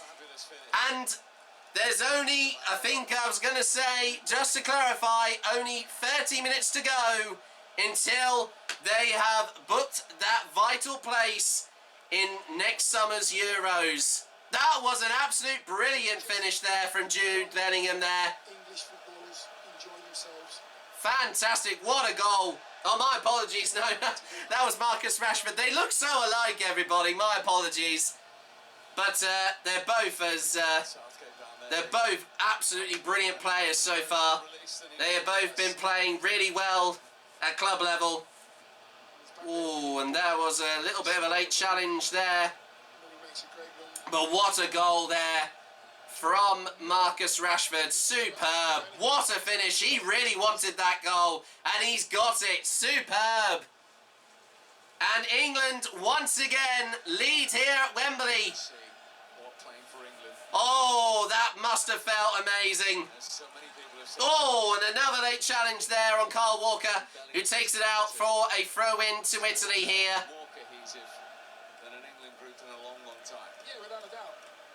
And England fans chant, we're on our way to Berlin, we're on our way. Well, it's looking very likely so far. But I was going to say, the game is far from over. But if England can find another goal here, which looks like they could do here, they could do some real serious damage here and put Italy in a very bad place indeed here. Because Italy are still in second in the group at the moment. And another challenge there on Jude Bellingham. I was going to say, he's getting very irate. Oh, and there you go. There's just a straight push in the chest there. That was ridiculous. The Italians are losing it right now here. I mean, that was Cristianti there, number 16, as he's just having a little word here. The referee trying to calm it down. They're just saying, come on. You know, you're getting a little bit too ahead of yourselves here. Yeah, there's no need for that kind of play. So, throw into Italy. Insatiable appetite to play football. Now Italy have the ball here and they hoof it up the pitch from midfield.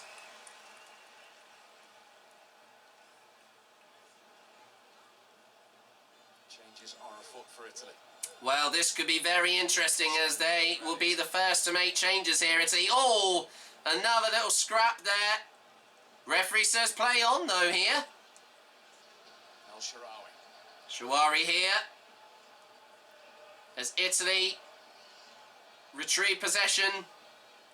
They're really making it difficult here. England. Oh, some great defending. Oh, an unlucky deflection. A chance. Oh, great save there from Jordan Pickford. And that was Samaka there, who scored the first goal in the first half. As I said, come on. Take your time, guys. We're ahead. I know that may not have been his exact words, but what a threatening chance there. And that was a great kick there from Scamacca there. But great save once again from Jordan Pickford, who is holding on to this very important lead here for England so far. Of course, this team have improved so much since that final in Euro 2020, 2 years ago. But look at this, another chance here for England. Marcus Rashford, great long pass there. He shoots from distance, but it goes just over the bar. He definitely wanted to give it a good crack, though. Oh, my goodness. He is having an incredible match so far. And it's brilliant to see him back on form. As we already know, he was one of those players who missed out one of the vital penalties in the penalty shootout of the Euro 2020 final. But all with that aside now, of course, not to bring it up anymore, I think that there's going to be some changes here for both teams. Well played there. John Stones is going to come off, and I think in his place is... We're just going to see who the name of the player is. It's Mark Gary there, number 12. He comes on. There he goes. He gets a hand clap and a hug there from Gareth. He's done his job. He's done his country proud tonight. Well played there, John. And it looks like we're getting a triple substitution here from Italy as Kirby, number 15, comes off. And in his place is Bastoni.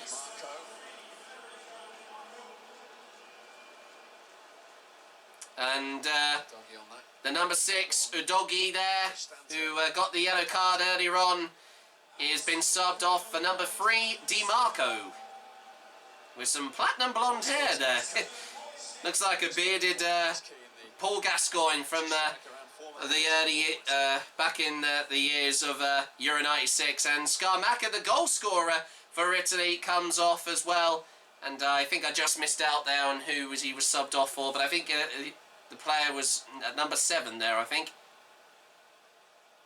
But it's going to be very interesting to see how Italy respond, being now a goal behind. Like how England were earlier on in the first half. Great run now here from Phil Foden. Here's another chance for England in the penalty box. Jude Bellingham. Oh, nice back heel there. Beautiful. But they pass it back though. Just being a little bit cautious here. They could have had a chance to go on goal, but they could have been exposed defensively. So they did the right thing. Harry Maguire now. Guerreri now. His first touch on the ball in this half. As a front three. Carl Walker passes it back to Jordan Pickford to calm it down. Just make sure they keep their cool here. Once again, to clarify, as we come up to the 65th minute, thanks to an amazing goal from Marcus Rashford earlier on, England lead 2-1 over Italy here at Wembley in this vital Euro 2024 qualifier match. Oh dear, what's going on here? I know there's a appeal here for someone's on the ball here, clutching his ankle, and it looks like a yellow card's been issued here. Oh, interesting. One of the Italian players was being distant there, and that's why they got a yellow card for. There was just like a little push there. Oh, no, that did look nasty. I think he did accidentally stomp on the ankle there. But Scaldafini, who actually got stomped there from Calvin Phillips, gets a yellow card.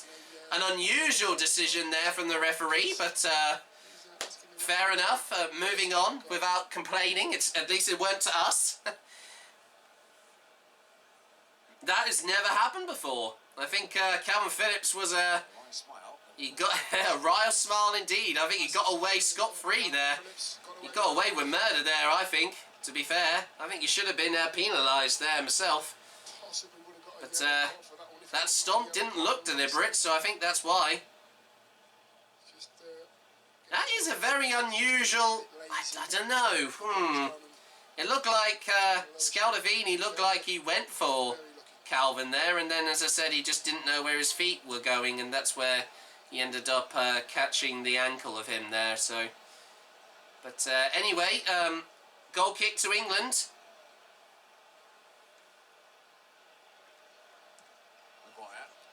Great pass there from Harry Maguire, but it goes straight to Donnarumma, the goalkeeper for Italy.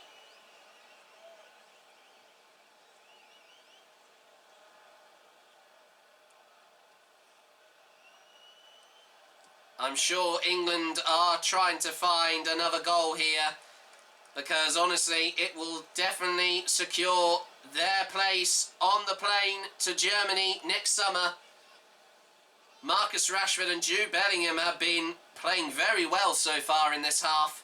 This has been a very impressive performance here from England so far against the current European champions. And it's such a contrast to how both teams played. Oh, here's a chance for Harry Kane. He got marked. Passes it to Calvin Phillips though. Still with England.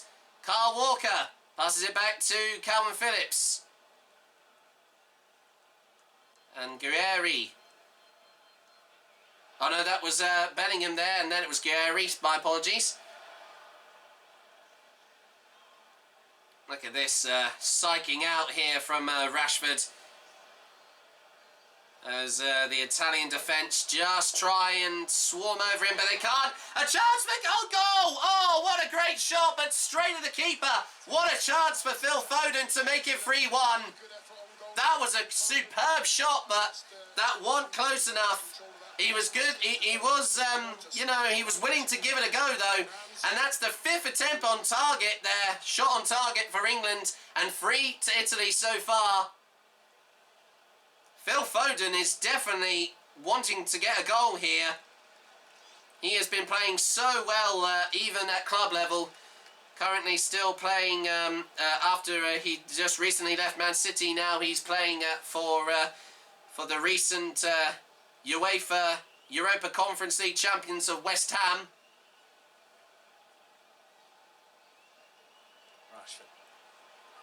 And here comes Marcus Rashford again, running up the pitch. Oh, he did get tackled. Well, not get tackled. The ball got stolen, but he picks it up. He recovers quickly. Still with Marcus Rashford. Great pass. Oh, looked like Phillips was marked there. Good chance for Phil Foden, but the ball just goes wide there, unlucky.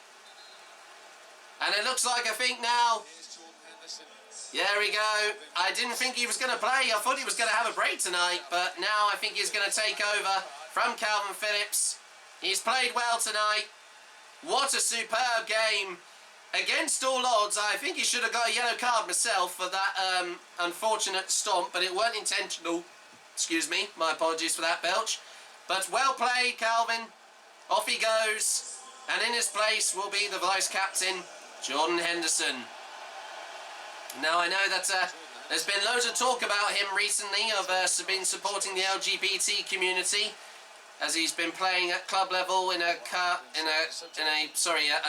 team in Saudi Arabia who have been against homophobia with homosexual rules and laws that we had at the top of this programme.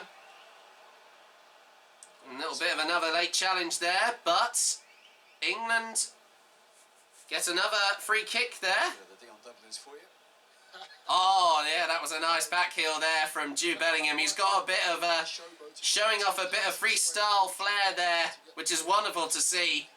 He has had an incredible last year at club level, especially for the amount of goals he scored previously for Borussia Dortmund. But he has matured so quickly since the last Euros, and I think he's got a great future with the England team here. He scored a few goals at the World Cup from last year, and he was also the first player to score at the World Cup as well, when they played against the Islamic Republic of Iran. But also he scored a few goals in this campaign for qualification for next year's Euros. And as we come up to the last 20 minutes, as we hit the 70th minute, it's still England 2, Italy 1 here at Wembley Stadium. Qualification for next summer's Euros in Germany is edging ever so closer. But can England hold on to this narrow lead? Or possibly try and get another goal here? I'm sure they can. They have definitely rumbled Italy so far here. Oh, good cross. No one got to that cross there from Italy. A bit of head tennis again. Oh, that looked risky. Oh, but a desperate clearance there from Mark Guerri to clear the ball away from danger. Nice little turn from the captain, Harry Kane. Phil Foden. Kane again. Oh, and a nasty tackle on Harry Kane. He got took out there, and that was Nicola Barella at number 18 who tackled him. I was going to say, it looked like he caught him. It looked like there was some contact on the ankle there. He was clutching the back of his hamstring there, Harry. But he's okay. Oh dear. Not sure if, yeah, Phil Foden looks like he's limping now. Not sure if he had a bit of a clash with someone, one of the Italian players' feet as well, or legs. But they still play on. Walker back to Jordan Pickford from the quick free kick. A goal kick, sorry. Oh, and another little shrug there, but... Oh, and another... That was... I was going to say! My goodness, another challenge. As I was going to say, the number 60, I was trying to get the ball. Crisanti is appealing to the referee, but he was grabbing Jude Bellingham's right arm there, so... I don't know what he was doing there. That was a very scrappy challenge there. And I don't know why he should not get away with that. And he certainly didn't. So that's another free kick to England. Guerri passes it back to Jordan Pickford. Italy have been trying absolutely everything. Donnarumma comes out of his box, though. Out of his goalkeeper box. That's a bit risky there. But... Italy get back in place. They look a little bit disorganised here at the moment. And I haven't actually seen this from Italy. Not for a while, actually. And this is quite a surprise, especially since they are the current champions of Europe. But they haven't been on good form recently after not qualifying for the last 2 World Cups. As we already know, of course, from that shock result last year when North Macedonia beat them 2-1, which was unbelievable. I mean, it was incredible to see a smaller team like them even beat a European giant of a team like Italy. And that's what's so unique about these European qualifiers, because we've had some incredible matches over the last few weeks and few months for that matter as well. And we haven't heard anything so far from Valletta. I think it's still 1-1 at the moment between Malta and Ukraine, who are currently fighting against Italy, level on points so far in Group C. England once again are still in the driving seat at the moment, leading by 1 goal so far as we reach the 75th minute and reaching the last 15 minutes of this vital UEFA Euro 2024 qualifier match here at Wembley Stadium. England have been playing very well so far. This is a massive improvement since Once again, I mean, they played just as well, even with 10 men. Oh, and nearly a counter-attack there. My goodness. Oh, Marcus Rashford nearly had a one-on-one chance with Donnarumma there. But the pace of this game's just ramped up here. England are running away with it here so far. They're in a very good position here. And as I said already, they can do some serious damage here. This is what all the England fans all across the nation have been wanting to see. And boy, if it was good to beat them away earlier on this year, can we do the same here at home? This was the important one because the last time, like I said already, was 2 years ago. And at least this game is not going to go down to penalties. Here's a one-on-one chance. Harry Kane! And it's a goal! Harry Kane has delivered again for England. It's 3-0. 3-1. Harry Kane has booked the play tickets for England. England are going through to next year's Euros in Germany 2024. What a superb finish. One-on-one with Donnarumma. That was incredible. That was a superb finish. As we see the replay, 3 players behind. And what a superb finish from the Bayern Munich striker, and he has been playing really well at club level there as well, but it hasn't dwindled the way and his form for club and country so far either way. What a superb goal. What a finish. Harry Kane has scored another goal, and it's definitely more likely, I think, as I said, I feel like that is definitely game over. Italy are beside themselves here, and that's goal number 7 in 6 matches for Harry Kane to add to the penalty that he got earlier on to equalise the score at 1-1 earlier on in the first half. But this is incredible. Wow. As demoralised Italian fans watching the stands, and another substitution there for Italy. And look at that, even the great Paul Gascoigne, as I was just talking about him earlier on, he's there with his daughter watching on. And as we already know, of course, he famously, or infamously, of course, got a yellow card when we played against Germany in the Italia 90 World Cup. We remember it very well, but I'm sure he must be very proud watching this incredible performance here from England. And once again, this is incredible. I know that this is the performance that we could have wanted 2 years ago in the Euro 2020 final, but what a way to do it in style here. England have found their form absolutely. This has been one of the most incredible performances we have seen at top level, against a top level opponent, mind you, honestly, from England here. And I am just literally lost for words here right now.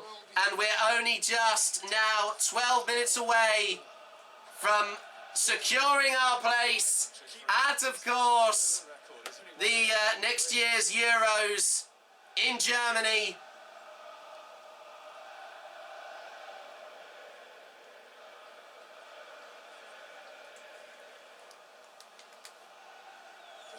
For Italy. I'm trying to hear what the chanting of the England fans is, but I don't think I've actually heard that chant.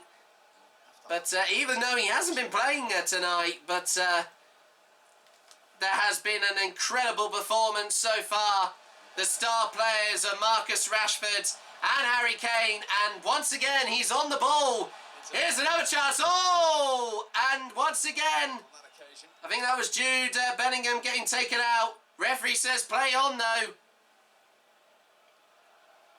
Now Italy have to dig deep here, as there's only 10 minutes to go. But this is a great Incredible performance here from the runners-up of the last Euros final. I mean, this is incredible. They have changed so much since, of course, at the beginning of this year, and especially at last year's World Cup. I think they could definitely be firm favourites to once again go far like they did 2 years ago. This has definitely been a wunderbar performance from the Three Lions here. And I'm sure that, well, as I said, I don't think I have ever seen a more impressive and dominant performance again here from England. I think this has been one of the highest goal scoring matches they've had against Italy for many years, honestly. Another chance there, but it goes Italy saved there from Jordan Pickford. Been wanting this for a long time from this England side to go through the gears. We've watched them fail to break down sides when there's a low block and no answer in the final third, but they've looked more... The Italian fans are still remaining sanguine though at the moment, even though they're 2 goals behind. They still have got 2 games in play. Oh, here is a chance. That was some poor defending there from Italy. Here is another chance for England, but they just do enough to pass it back to Donnarumma. Dare I say it, could there be a fourth here? Could it be a chance to write a bit of history here? I can remember the last time I've seen a scoreline like this against an Italian side here. Normally we've just relied on, of course, just draws or even losses.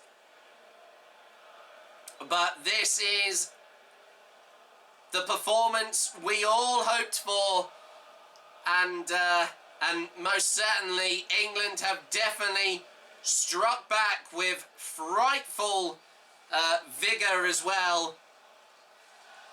In the way.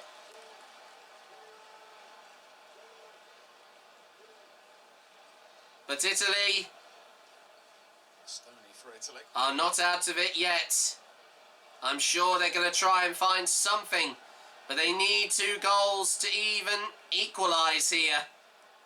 So it looks quite an impossible situation here.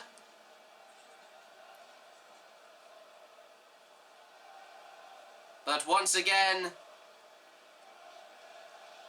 this is a remarkable situation to see the England football team here. Shifting the whole unit of the side from left to right, making sure you're in the right defensive positions. Harry Maguire, big clap to his teammates. I think we got the replay of the goal there from Harry Kane. What a superb goal that was. And look at that. Passionate celebration, a fist up in the air from Gareth Southgate. He loves to see his boys. Harry Kane has definitely buried the burden of that penalty miss during the match against France in the quarterfinals. But well played, Jude Bellingham. Well done. He didn't score tonight, but he has helped with the incredible assist for Marcus Rashford and Harry Kane. He has done his country proud. And coming on for the last 7 minutes of the game, we have Jack Grealish, who has had an incredible season so far with Man City. He's currently a triple winner in both the Premier League, the FA Cup, and also the Champions League. And another chance here for England. Harry Kane with no hesitation. This is his first involvement. As I say, Jack Grealish is straight on the ball here. Can he lay up an assist here? Declan Rice. Foden. Back to Guerreri. Henderson. Walker. I'm surprised they're passing back here. The 2 Italian forwards are trying to put the pressure on. I'm surprised they put the ball back there. I'm surprised they should have actually. I don't think there was many people at the back there. They were quite exposed there. There could have been another chance there for England to try and possibly lob in another long pass. They haven't had a bad game. They haven't played bad. I just think England in bursts of 5-10 minutes have been outstanding. Movement's been great. Quality of pass has been good. Finishing's been outstanding. So yeah, his team haven't been bad at all. No, I have to agree there, Dion. They have definitely back on form after the, of course, an fortunate 1-1 draw to Ukraine from last month in September. But as we go into the last 5 minutes, once again, just to remind you all, England still lead 3-1 over Italy here at Wembley Stadium. Another late challenge, but the referee calls it. They're just making mistakes now, as I was going to say. Jack Grealish got took out there. He has been a trump card for England, especially since he joined a few years ago. And as we know, he has provided some great assists. El Shaarawy comes off for Italy. I think this will be the last change. And a number 20, Orsolini, comes on for the last 5 minutes.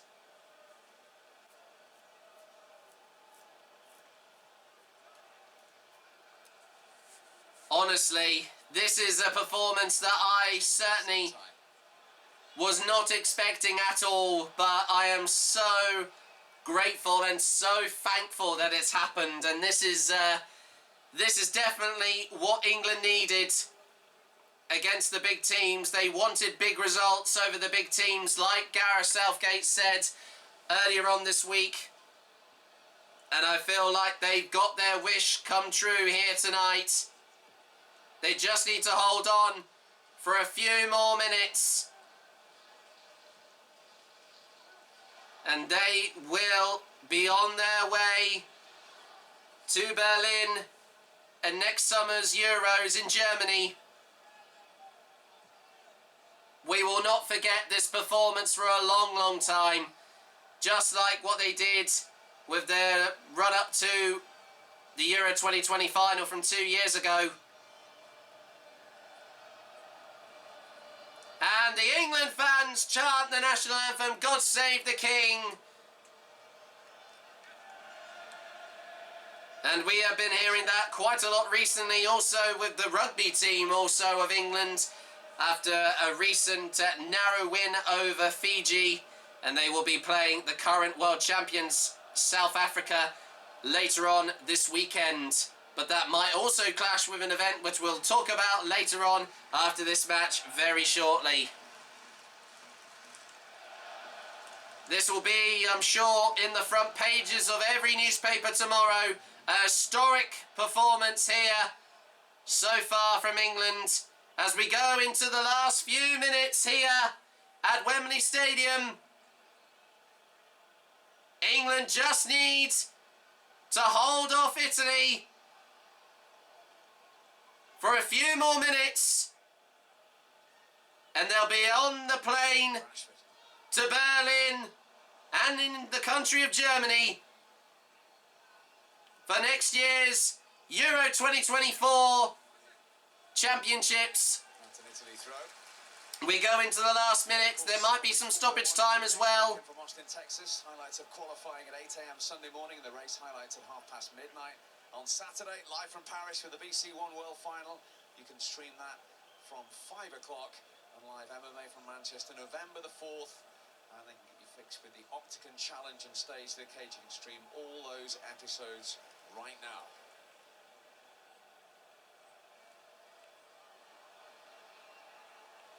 Oh, that was risky, passing it back to Donnarumma, putting the pressure on as we come up to the last 15 seconds.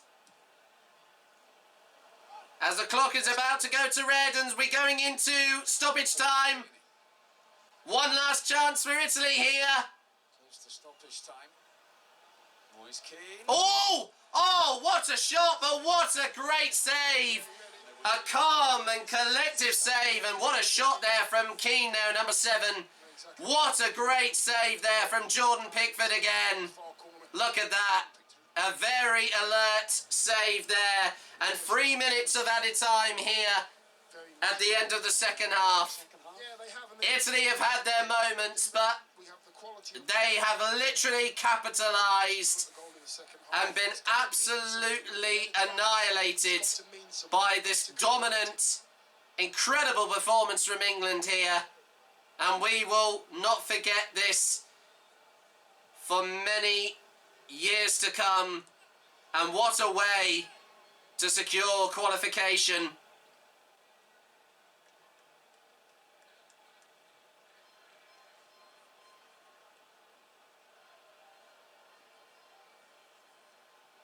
One minute is up. Only 2 minutes left. Spalletti. Only their third in 23 away internationals.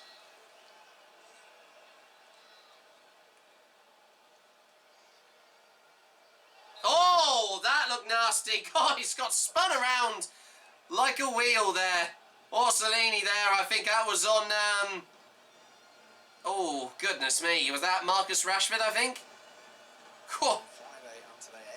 Goodness me. That was quite the clash there. No, that was Kieran Trippier. Harry Maguire is going to take this free kick. How we get there, I don't know. How we get there, I don't care. All I know is we're on our way. We're on our way. We're on our way to Berlin. We're on our way. The last minute of stoppage time here. Exciting times, I've got to say. Absolutely, Dion. And I'm sure that hopefully England in 12 months' time can go one step further. One last chance for Italy here. Oh, but no, just blocked. I think that was from Mark Gehry there. Great defending there from the number 12. A throw in there, taken quickly from Italy. One last chance here, 30 seconds to go. Cross. Oh, but it's out, yes. 20 seconds to go. Oh, and another chance, another counter-attack. Harry Kane. Oh, it just gets passed back. But no, one last chance. Here's Phil Foden to make it 4-1. Oh, he crosses. He's on the left corner. No, that's it. That's it, everybody. We have done it. Redemption has been delivered. And sweet revenge against the Gli Azzurri. Not once, but twice. What a superb, outstanding performance from the Three Lions. Whisper this quietly, everybody. After 2 incredible goals from Harry Kane and Marcus Rashford, England have secured qualification for next year's Euro 2024 European Championships in Germany. Well played from England. The final, of course, the final and full-time score here at Wembley Stadium. England 3, Italy 1. Arrivederci, Italiano. England 3, Italy 1.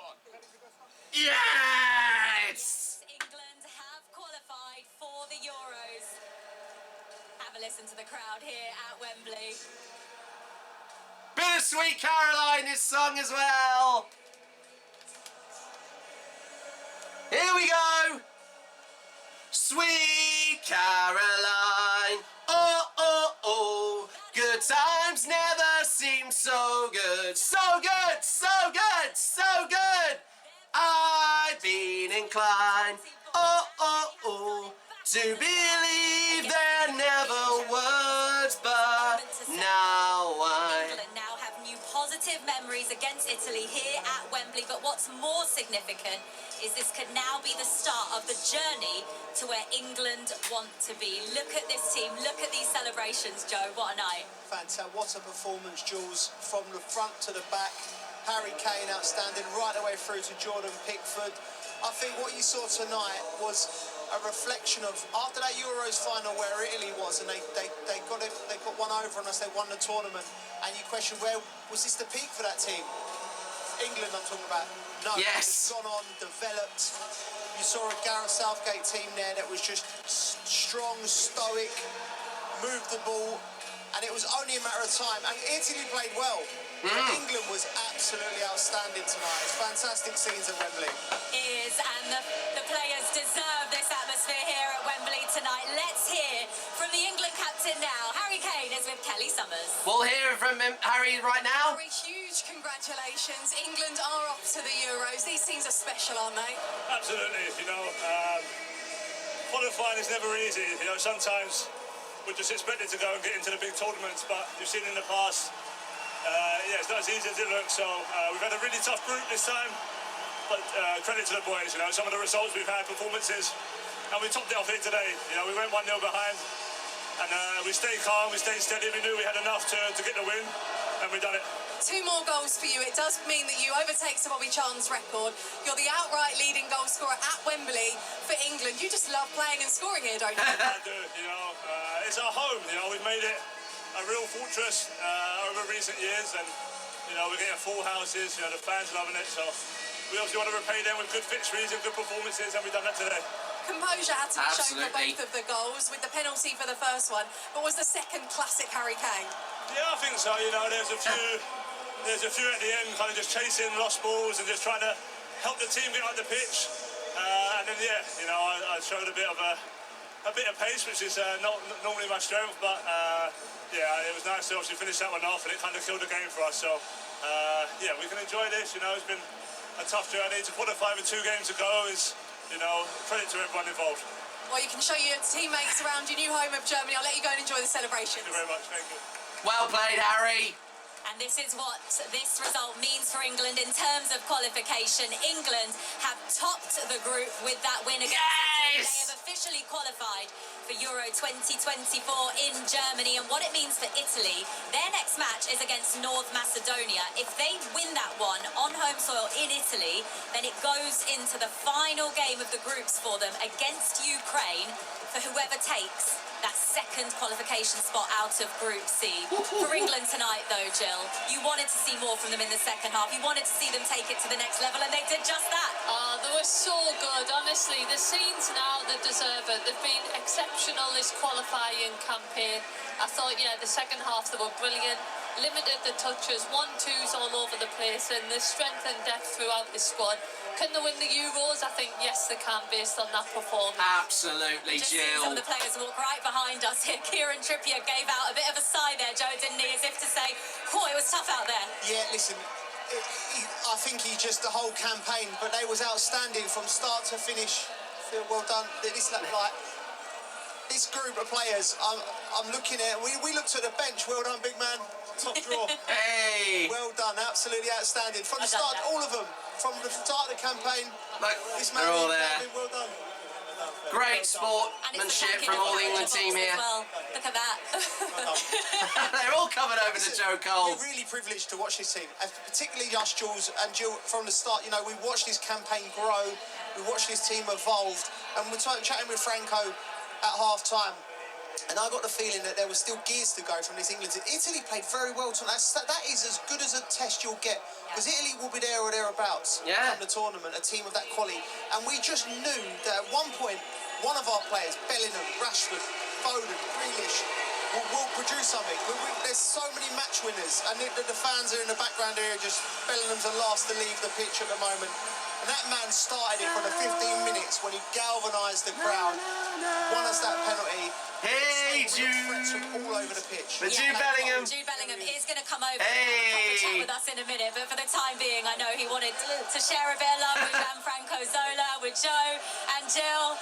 And Jude, you are going to come back and join us in a minute. We're going to hear from him later. We'll take a break quickly, but when we come back, we will be hearing from that man, Jude Bellingham. Because despite a slow start here at Wembley, it has ended up as one of the great nights for England. They've beaten Italy, got a bit of revenge, and booked their spot in Germany for the Euros.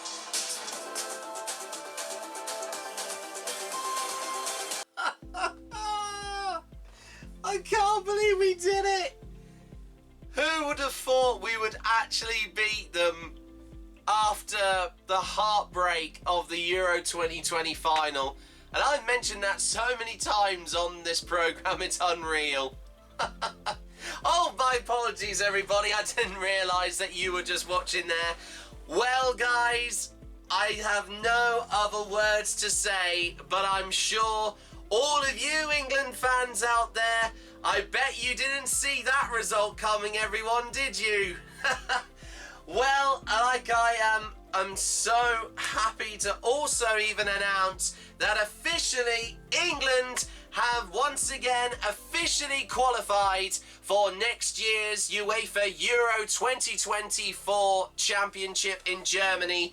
And what an unbelievable game. I mean, as I've said before, I know it's now been over almost an hour and a half now since the full-time whistle, and I still can't believe what we've actually gone and achieved tonight. I was so nervous for this match, and I honestly thought it was just going to be a draw. Would be happy with a draw, but literally, I have seen, I think, the comeback of the year in any England football match that I've ever watched, whether it be at a major tournament or even, of course, at a qualifier match, which this was tonight.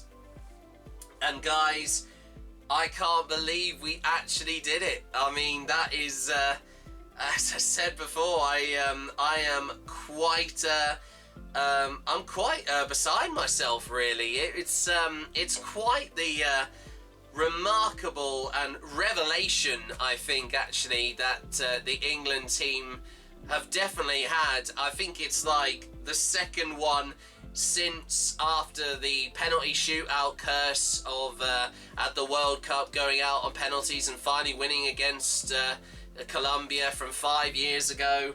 And now for us to have missed out on the final of the European Championships from a few years ago and beat not just the current champions once, but twice, home and away, I mean, that is one unbelievable achievement for this England team.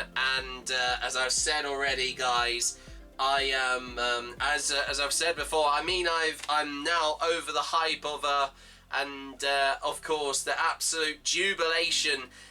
Of course, I know that I couldn't be anywhere else, of course, to cover this match, but as soon as I saw those two unbelievable goals from both Marcus Rashford and that winning goal to kill the game off from Captain Harry Kane, I just couldn't believe it. I had no idea that we were going to actually secure qualification with, unbelievably, like I've said already, guys, we have achieved this with only 2 games in hand that are left to be played next month in November.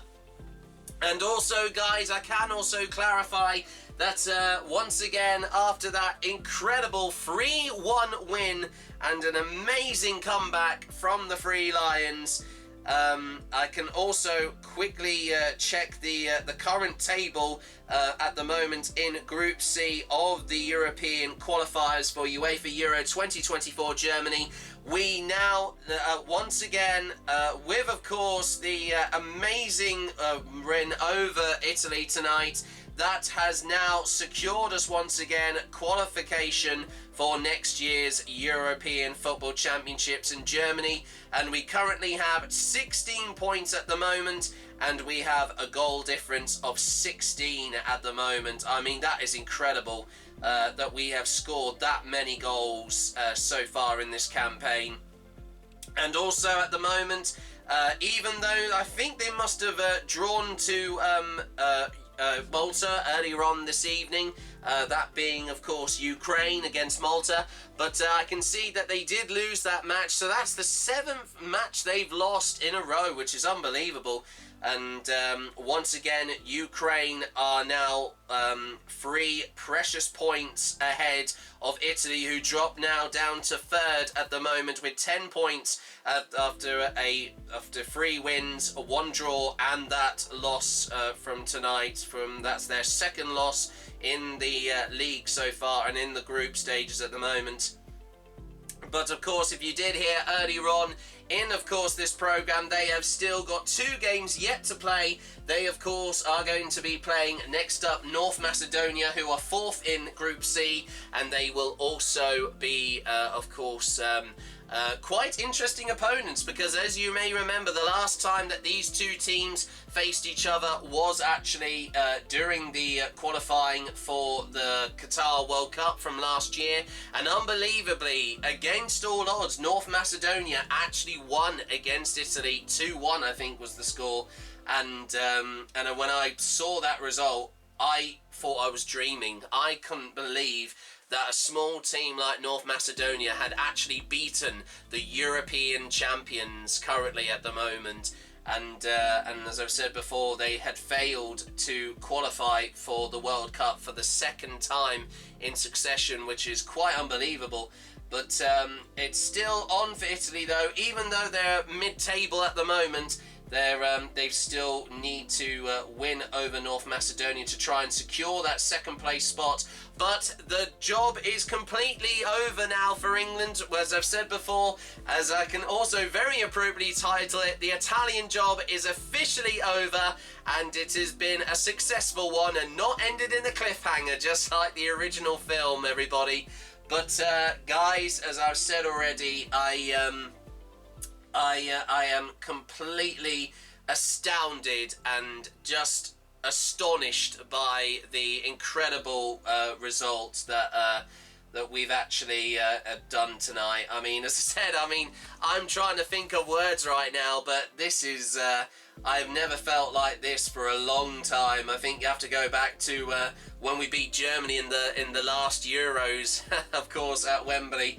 25 years on from a few years ago. But honestly, guys, this has been an unbelievable result for England, and I think going forward, even though they have got 2 games still to go, they have already, of course, booked their seats and, of course, their tickets on the plane to Germany next year and to the capital of Berlin.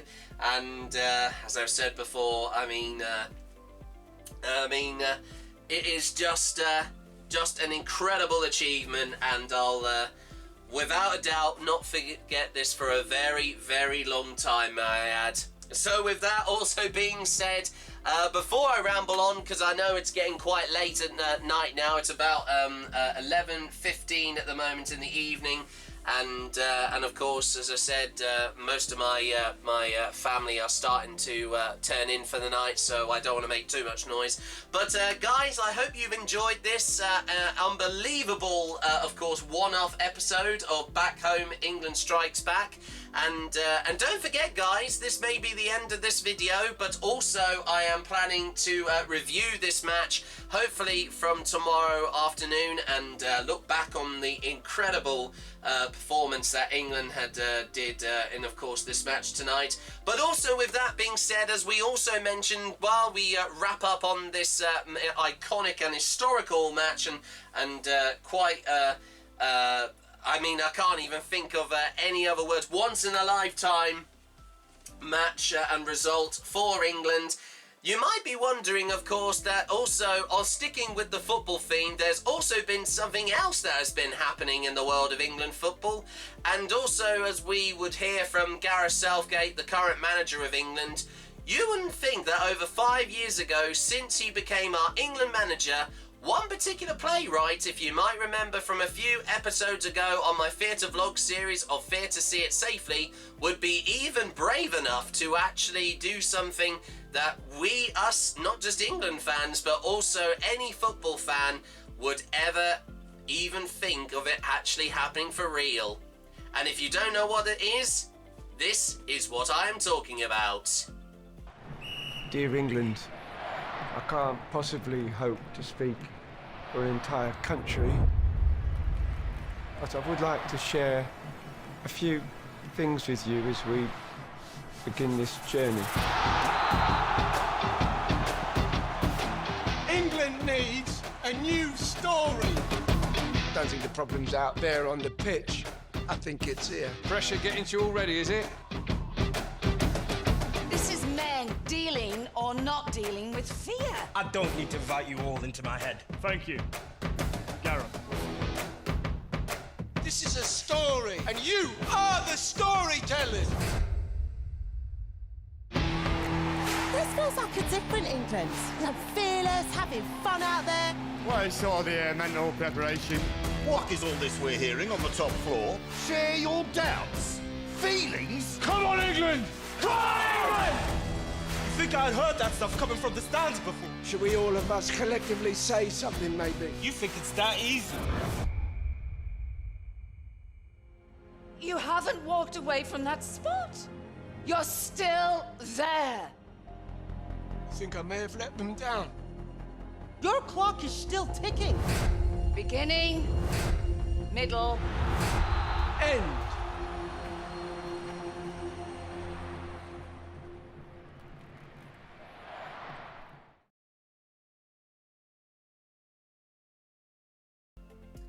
Yes, everybody. Well, of course, I thought it would be very appropriate to also tie that in with, of course, this programme. And it's crazy to think now that actually because of its recent success after a remarkable run of performances at the National Theatre, the new play of Dear England, written by James Graham, which followed the journey of Gareth Southgate, portrayed by the amazing Joseph Fiennes, the younger brother of famous actor Ralph Fiennes. He, of course, played the role of the current England manager of Gareth Southgate, and it's just been offered a West End transfer currently right now at the Prince Edward Theatre in London's West End, and I've already been following it it's only just opened from a few weeks ago, and it's done amazingly well. The reviews have been incredible. Also, the presenter of Strictly Come Dancing, Claudia Winkleman, actually saw it quite recently. And I think also, to my knowledge, if I can also just quickly get up one of the actual website of the show, or the page on Instagram of the show, and she said in her video, or actually one of the things that she said about the show, her comments about the show, it said, "This is exceptional. Don't take our words for it, take Claudia Winkle's." And it did say also as well, because also as well as, if some of you who had no idea, earlier on from last week, he also appeared on the BBC Radio 2, Joseph Fiennes, talking about the show as well. And also, on the topic of that, if you are interested and if you've yet to see it, I highly recommend it. I highly recommend you see it, because I already covered it in an episode, once again, A Fear to See It Safely. And I don't normally, as I've said before, I don't normally cover many play productions regarding, of course, because normally I review theatre, musical theatre productions, mostly on the show, of that show. But just as a once-off, I was certainly not disappointed. And let me tell you, Joseph Fiennes, as you did just see there in the trailer, I mean, I can see why he was cast as Gareth. And I remember very well that the first thing that he said, I honestly thought, bloody hell, he is literally, that's not him, that is literally Gareth Southgate there. And it may not be, of course, an actual proper portrayal of him. It's done with a bit of humour and slightly different to what, of course, the real Gareth Southgate is like. But it was just incredible. The amount of, authenticity, and also just he had all the mannerisms, the way he spoke, the way he also brought back, of course, and wore the famous waistcoat, because I also wore that as well when the time I saw the show as well. I mean, it's just incredible, and if you have not seen it yet, and you also don't have to be a football fan to also go and see it as well. It's for everybody, and it's a truly remarkable story based on true events, once again surrounding the England football team, once again through 3 particular tournaments where the change and also the hope for the England football team, the men's senior football team in particular, had a radical change, and I highly recommend that you go and see it while you can. And it's going to be running until the start of next year in July.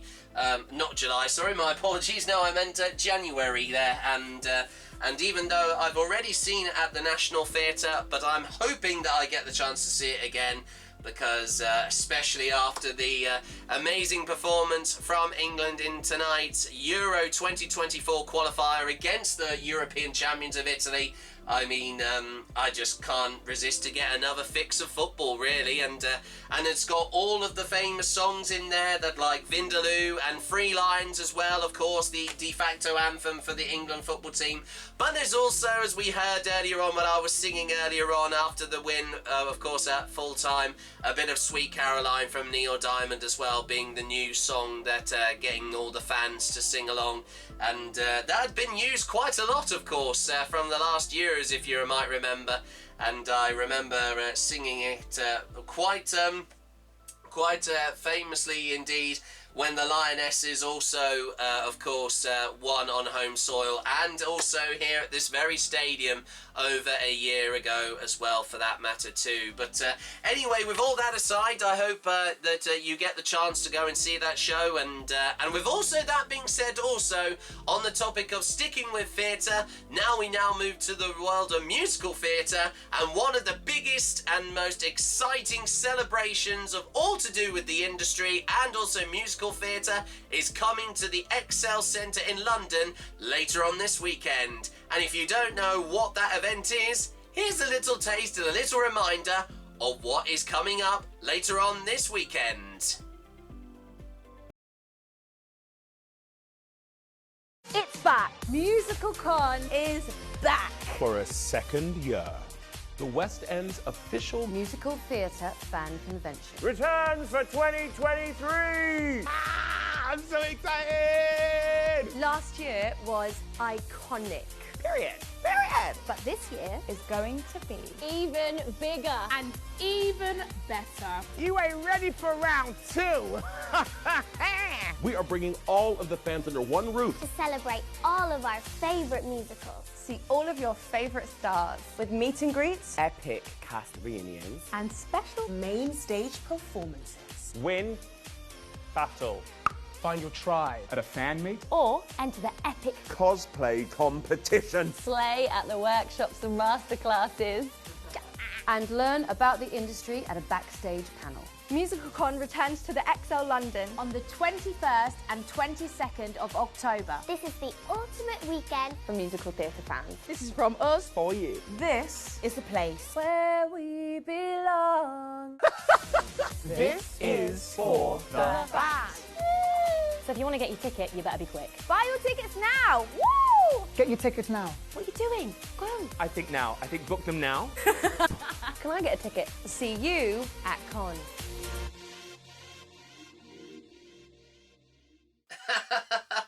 Yes, everybody. Well, if you thought, of course, winning over Italy earlier on tonight was just as good, well, of course, I'm excited to announce that some of you already know that I am planning to go there. But, of course, in just 4 or 3 days' time now, of course, leading up to this weekend on the 20th and 21st of October 2023, it'll be the second time that, and also return of the brand new and the biggest celebration and musical theatre themed event of the year is returning to the ExCeL Centre in London, and that is Musical Con. And of course I am very excited as always. Oh, excuse me, my apologies, I had a little sudden hiccup there.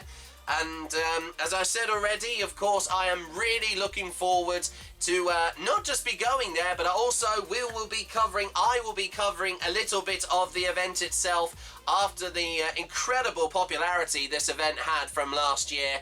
And tickets are still available, everybody. I know there's not many left, but as we already knew from last year, it's sold out completely. And I know that the creator and also founder Sinead Holmes has been promoting it left, right and centre. And I've also got loads of friends of mine who are also going there that I made from last year or earlier on this year as well, who remembered me from being there last year.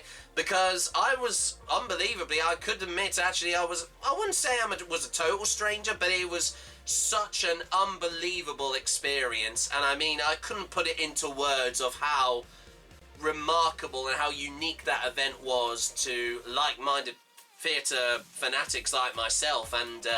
And as I've said already, guys, I am so excited to return to there. And for also that being said, also I am very excited that because I did have a little appearance in the cosplay masquerade on the main stage from last year. But I'm happy to also announce that I've actually been unbelievably chosen to compete in the final of one of the competitions this year, and that is going to be the lip sync battle. And that's where, of course, you can choose a song and also from any particular musical, but as well to also kind of help your performance and hopefully help you walk away with the big prize and hopefully become the winner of that competition is, of course, to dress up in cosplay and also have a few props to hand as well. And I'm very excited to announce that if you have been following me quite recently on Instagram as well, I am going to be singing my own rendition of the song You'll Be Back from the musical of Hamilton, which is the song sung by King George III. And I've got my own costume. If you've already seen the full performance that I already posted up, because I also did a smaller version also just so the judges can also have a look at it. But it's up on there if you've yet to see it, and I know that loads of people have been really looking forward to this week. And I mean, we've just been counting the days down, and especially just before I did this program, I was very busy doing the final touches on my cosplays, which I know you're going to be seeing them appear on my Instagram page very, very soon, in a few days' time, leading up to the actual weekend itself. And as I said before, guys, I am really, really excited to go there for a second time and for a second year also with my mum Samantha. She'll be joining me as well, and also we'll get the chance to see loads of familiar stars from the world of the West End theatre, not to mention the likes of also a few from that have been in the production of Six the Musical, because also on the topic of that as well, excuse me, also they had a recent cast change of the current cast that just left just from last week, and with some people who I already saw from earlier on last year and also earlier on this year as well, leading up. Also the same week when Eurovision was on at the time as well. I remember when it first came to the back to the United Kingdom after 25 years, which was absolutely incredible. Years matter, as I was going to say, for that matter.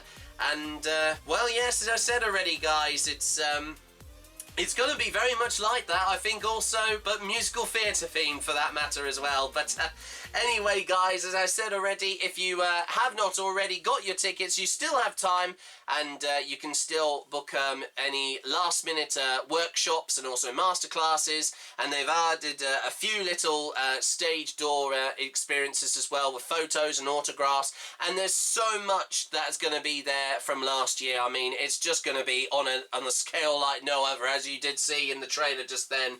I mean, it is just going to be literally an absolute, like, fever dream. You could actually, and I think that's the best way to describe it, but honestly, guys, it is going to be absolutely incredible, and I can't wait to meet you all there, of course, in my upcoming cosplays, which I will be posting up, like I said already, on Instagram very, very soon, and I hope to see you all there.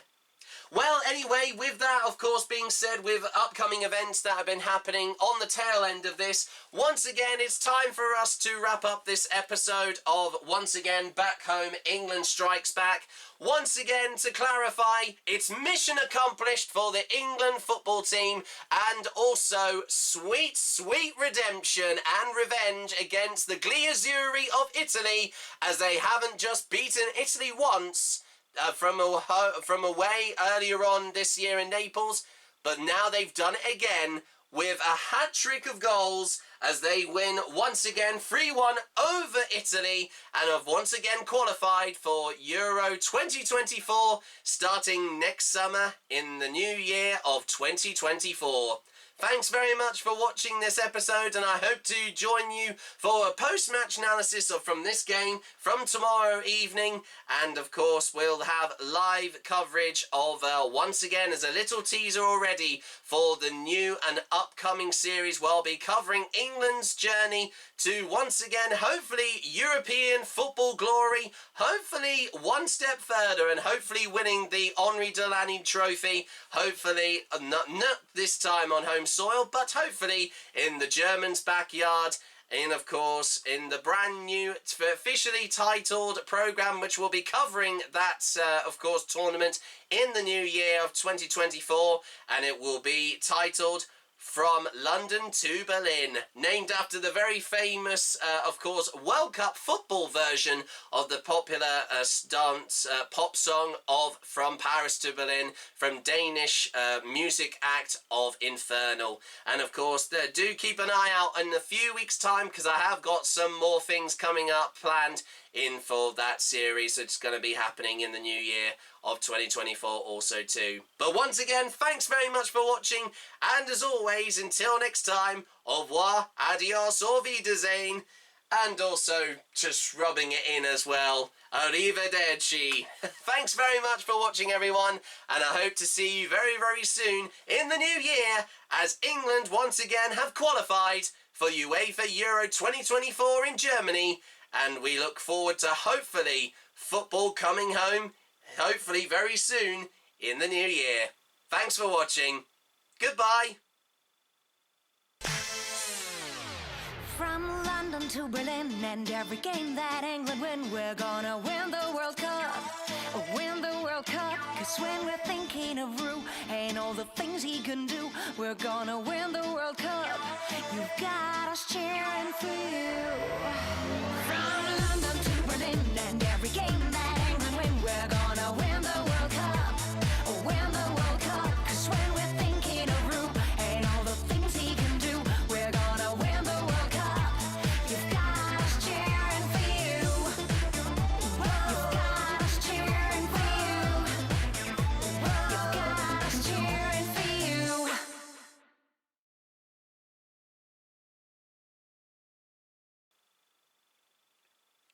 Are we done?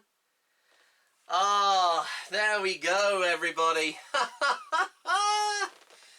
I can't believe it. Who would have thought that just a few hours ago that we would actually get the opportunity to beat the current European champions of men's football? Well, that's been a flag that, just like the German flag from the Euros last year, that I have been fearing so much. But now we have buried the demons, and also we've, I think, exorcised them from Wembley now, and to not just beat Italy away, but also home from earlier on tonight. Man, who knows, going into the new year, could we actually win it this time? And we came so close. We came so close. It went down to just bloody penalties again. But honestly, the future is very bright for the England team right now. And Gareth Southgate, if you are listening, my friend, I'm sure you're a very proud man right now, with all the players who played, and even on the bench tonight. You've achieved something like you did just at the last Euros, beating Germany 25 years on after you missing out your penalty. And now, since you've beaten the best team in Europe right now, I mean, the sky's the limit for you now, Gareth. And hopefully, we could possibly win a bit of silverware in the new year. It may seem impossible, but like with tonight, I honestly didn't think we could beat Italy. But now we finally have done it. This is a new chapter, and hopefully a very optimistic future for this England team. You've done so well, Gareth, to get this far. Now we can focus on the new year and hopefully finally winning a major tournament.